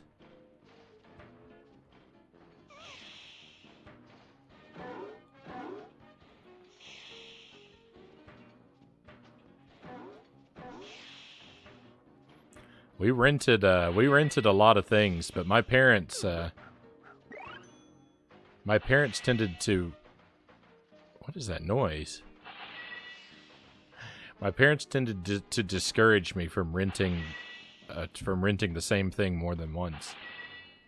But Lolo was an exception.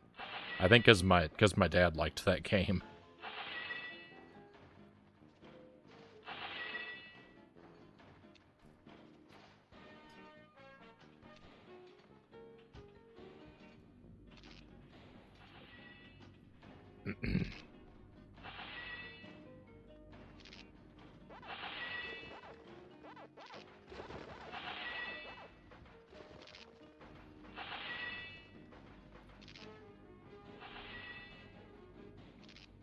Other than that, it's hard to think. Like, I rented Mega Man games. I never owned a Mega Man game, but I rent them sometimes.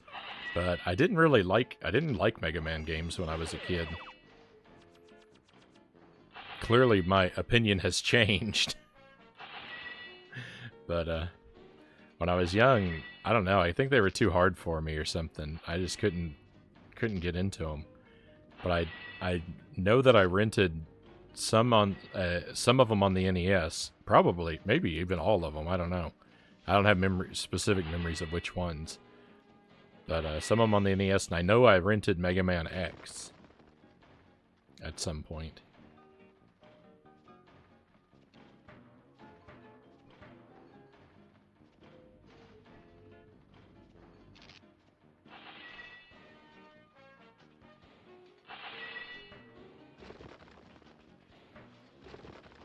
And I rented the Death and Return of Superman. I remember renting that.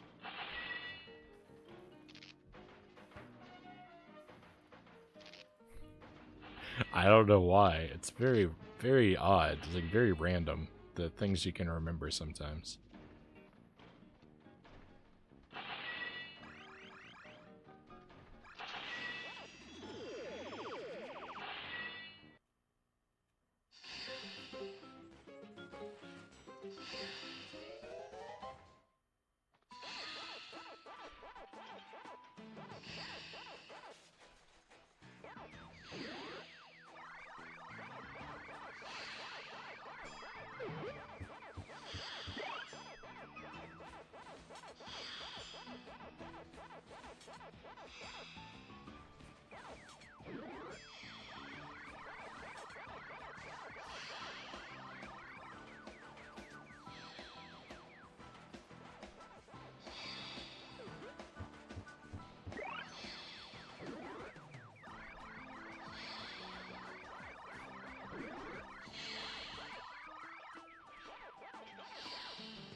I tried. I tried so hard. My best was just not good enough.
What is the best 3D Sonic game, and why is it Pac-Man World?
The super pellet, power pellet in this game, it makes me feel invincible.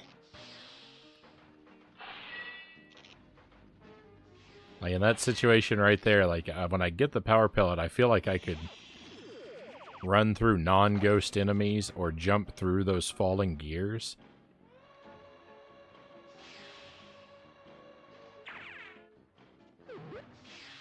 And an attempt to do so would actually be disastrous, but the temptation to do so is incredibly strong.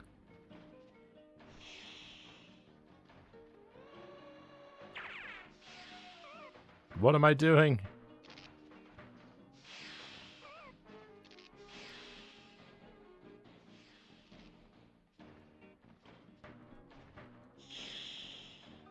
Do I have a bananas? Nope.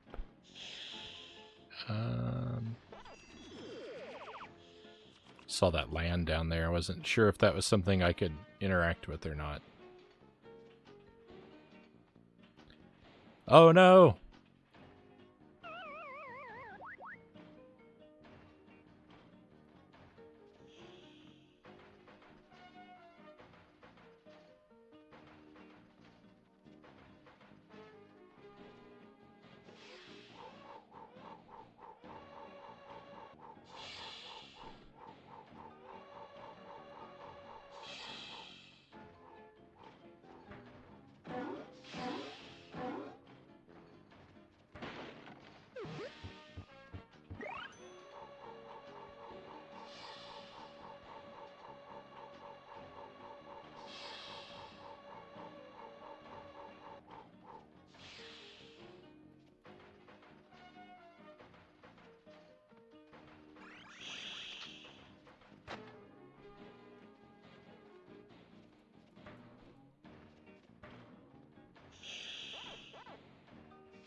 It's awful perplexing, this game.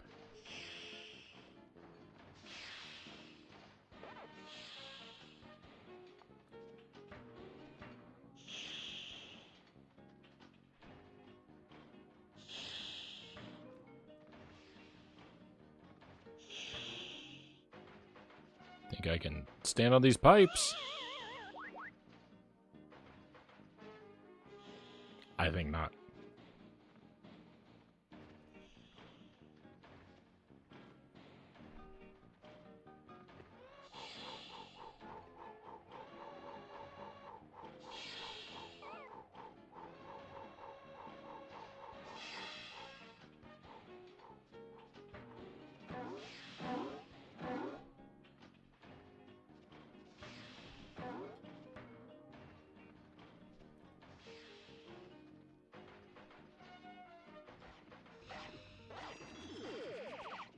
I mean, there's a lot of places the key could be hidden.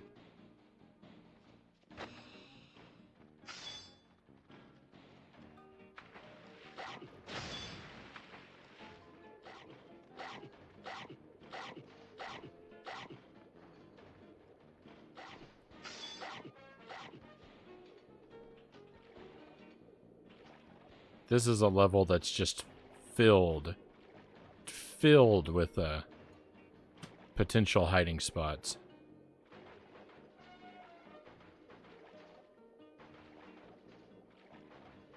So there's no reason to be without hope. We've got very, very good probability of finding it. I mean, there's a very high probability of it being here. I guess maybe not so much that we'll find it.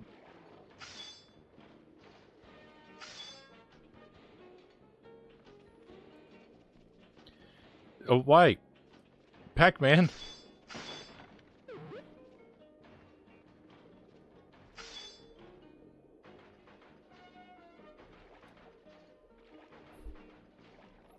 Maybe Pac-Man ate it. I mean, it is usually grouped among the fruit. Pac-Man. Very dangerous, very dangerous.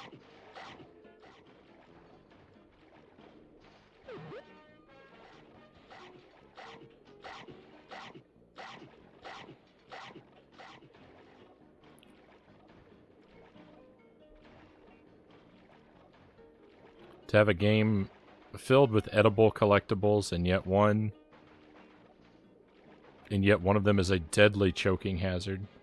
Maybe I'm supposed to swim through this place in the background where the texture glitched away.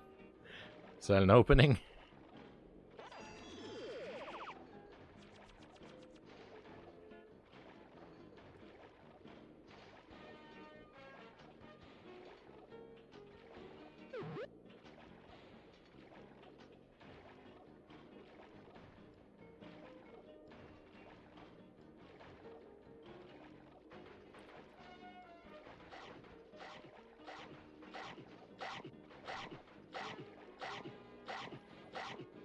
So I did look around, you know, of course, I've looked around all the levels I've played, but I did look around this level quite a bit before, but I was also chin wagging pretty much the entire time, so. And my mind has a very small, like, focus capacity, so it could very well be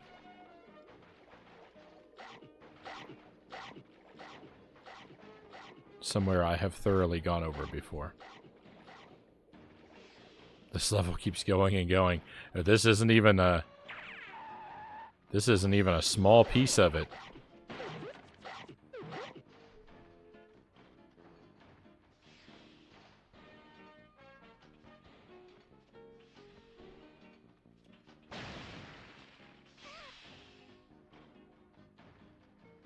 This is far away the largest, most expansive and winding level in the game. This is why water levels should be short. Yeah, the swimming in this game is very not great too. It's slow and you don't have a ton of like control for it.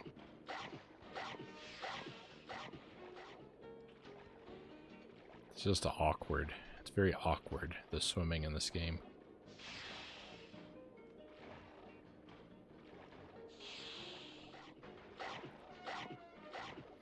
I suspect the key is probably hidden, like, inside one of these hot pipes, like that piece of health I picked up earlier was.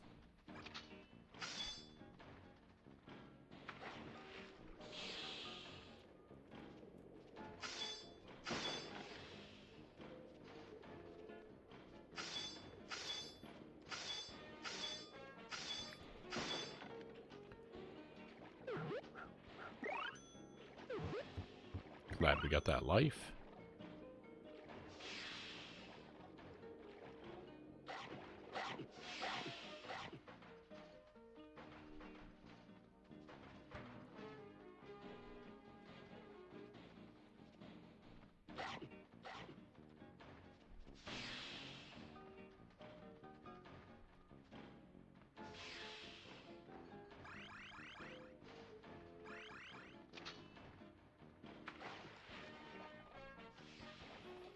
Just wanted a reminder of where the chest was before I grabbed the item.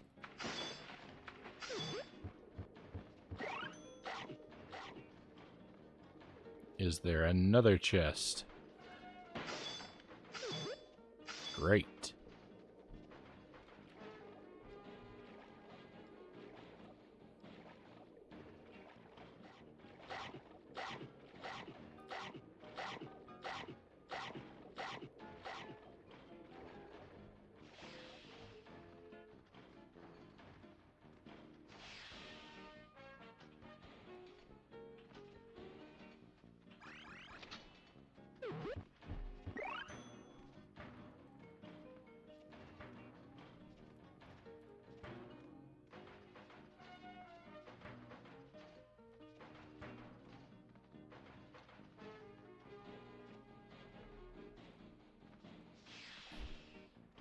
I wish the camera would back away from Pac-Man like a few feet.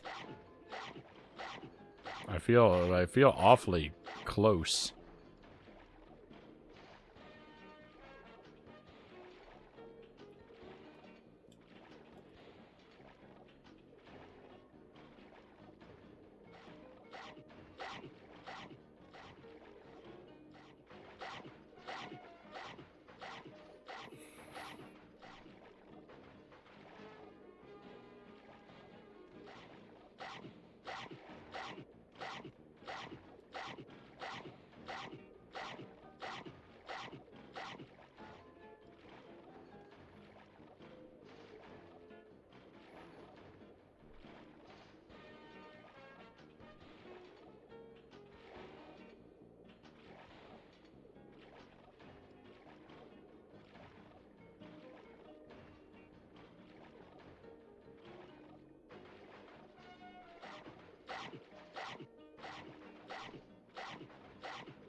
I believe that's a death pit. I think I jumped in there before even.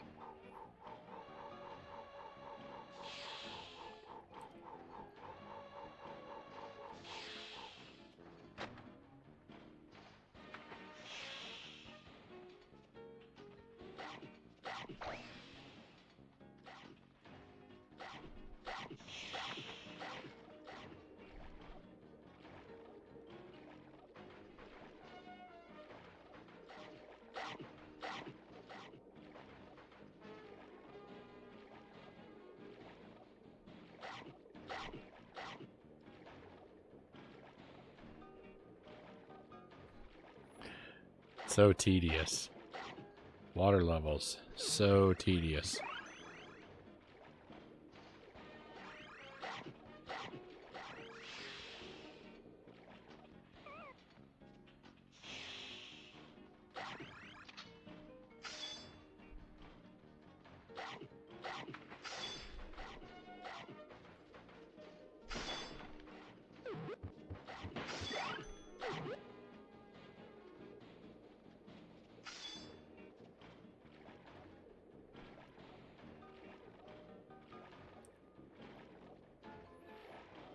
If you ever make a game with a water level, please don't.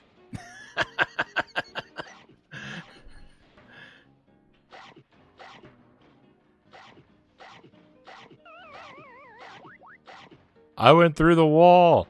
I went through the wall. I thought I found a secret passageway in the wall. But I didn't. I just went out of bounds and died.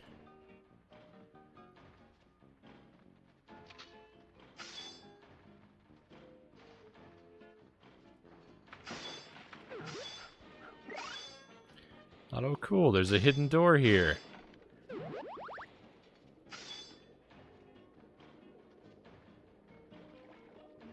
Am I ever dumb? Whoops.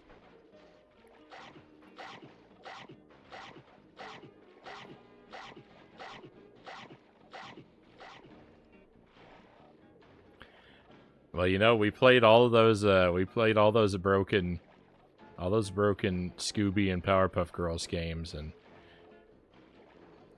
as awful as they were, I don't ever recall just cleanly jumping through a solid wall and then dying.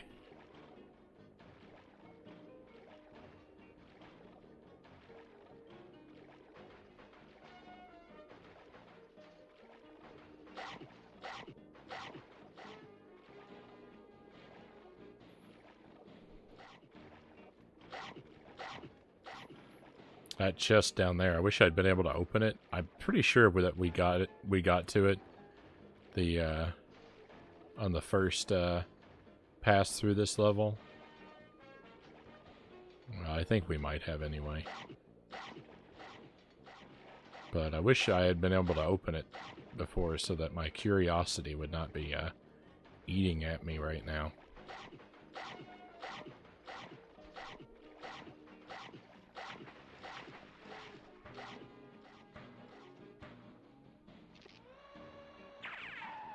Whoa, I almost accidentally left the level.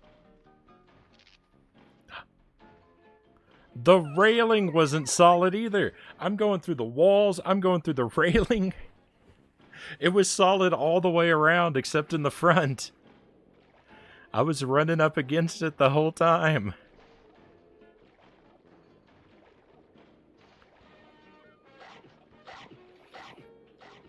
What's going on with this game? Why is it so busted?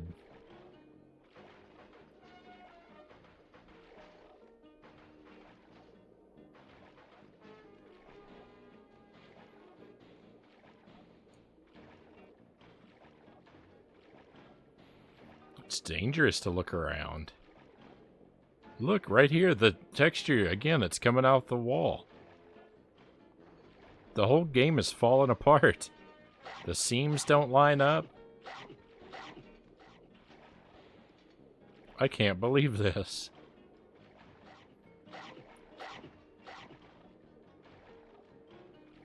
Whole game is a sinking ship.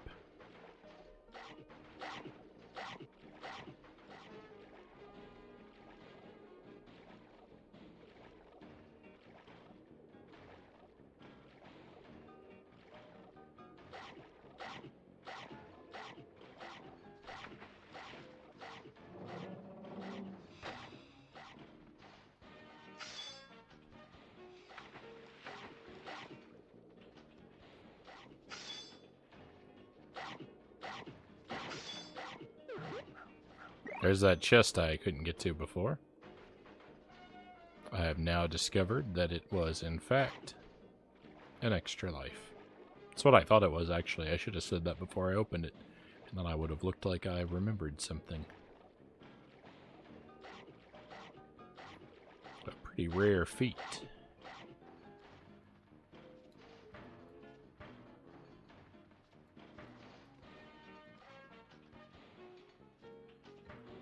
For me.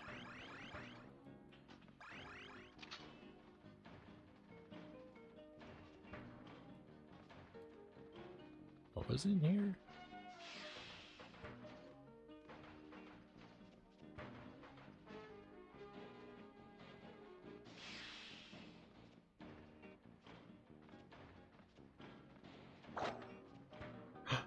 The key! Oh my goodness, was the key there before? The key was there the whole time? I just didn't see it the last time we were on this level? What? It was so obvious.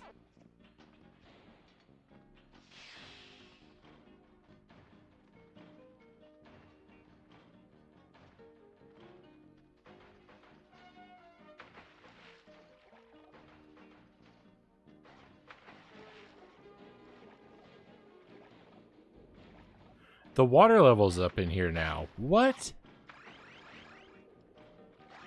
How did I miss all this before?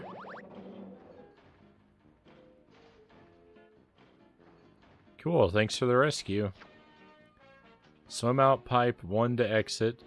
I am so out of here.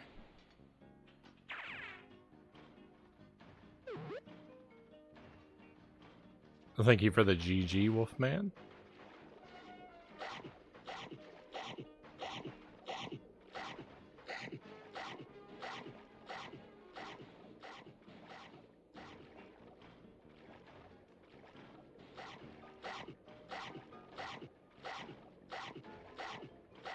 Speaking of so out of here, let's get out of this level.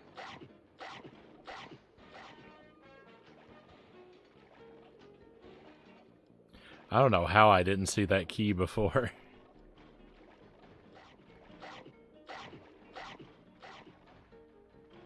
I'm pretty sure I went into that room and hit that switch. That all looked familiar to me.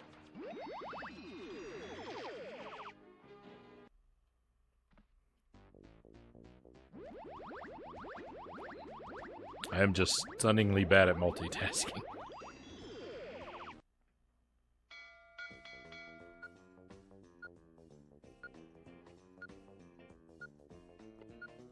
Oh, it's a bonus level.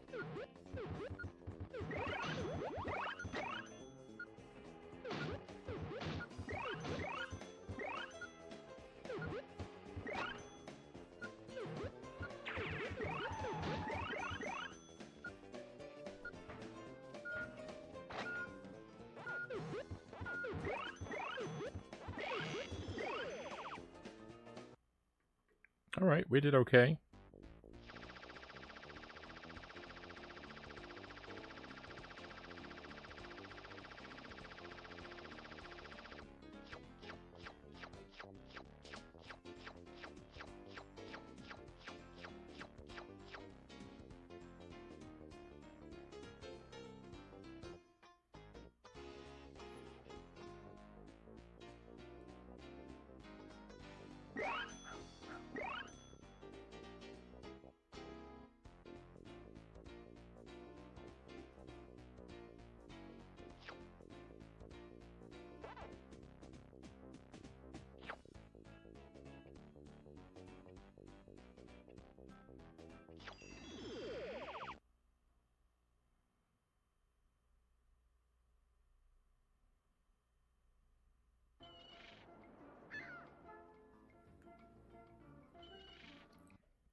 All right. Well, I hope that the game is sufficiently saved. Awesome. All the friends are saved. Now go kick Pac-Man in his rusty metal butt. All right, but that's what we're gonna save for next time we pick this up, though, my friends. I think this is where we will wrap the stream for tonight. I want to tell you thank you very much for being here. I really appreciate your company. We've had a night of ups and downs, right? With Alien, we got a small victory, and the large victory was snatched away from me. But we will. I think we'll play Alien 3 again tomorrow night. It should be live again tomorrow night around 10:30 p.m. That's Central Time. Give or take. I've been showing up a little bit late here lately, but 10:30 is the target time. We're gonna play Alien 3 at the start, try to get that deathless hard mode run, and then after that, I'm gonna play Contra 3. I'm still working on my first playthrough of that. We've had one session of it. I've been able to make it to stage 4, but that's as far as I've been able to make it. So hopefully tomorrow night I'll be able to see what's beyond stage 4. So those are a couple things. If you want to join us then, or if not, next week we're going to be playing. We're going to be starting up a first playthrough of Dark Souls and playing some other stuff on the Switch as well. So that's what's in the near future, my friends. Have fun. Thank you, Death Clonic. Thank you for being here, and thank you again for the follow. Much appreciated. Take care, everyone. Wolfman says. I'll send us off on a raid. Let me just take a moment to see who's live and what they're doing.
Got a couple different options here.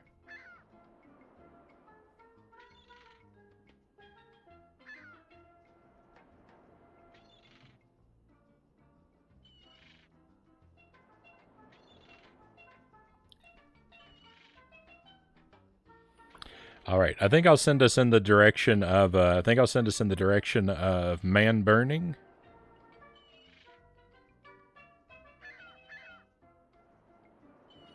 He's playing. He's playing one of the Turtles games. I don't think it's the new one that just came out, because his stream is titled Retro Request Night. So I think it's probably Turtles in Time. That's what it looks like to me at a glance. We'll give you a heads up. Man Burning stream is a lot more it's a lot more loud and active than my stream. I wouldn't describe it as a chill stream, and it's not a family friendly stream.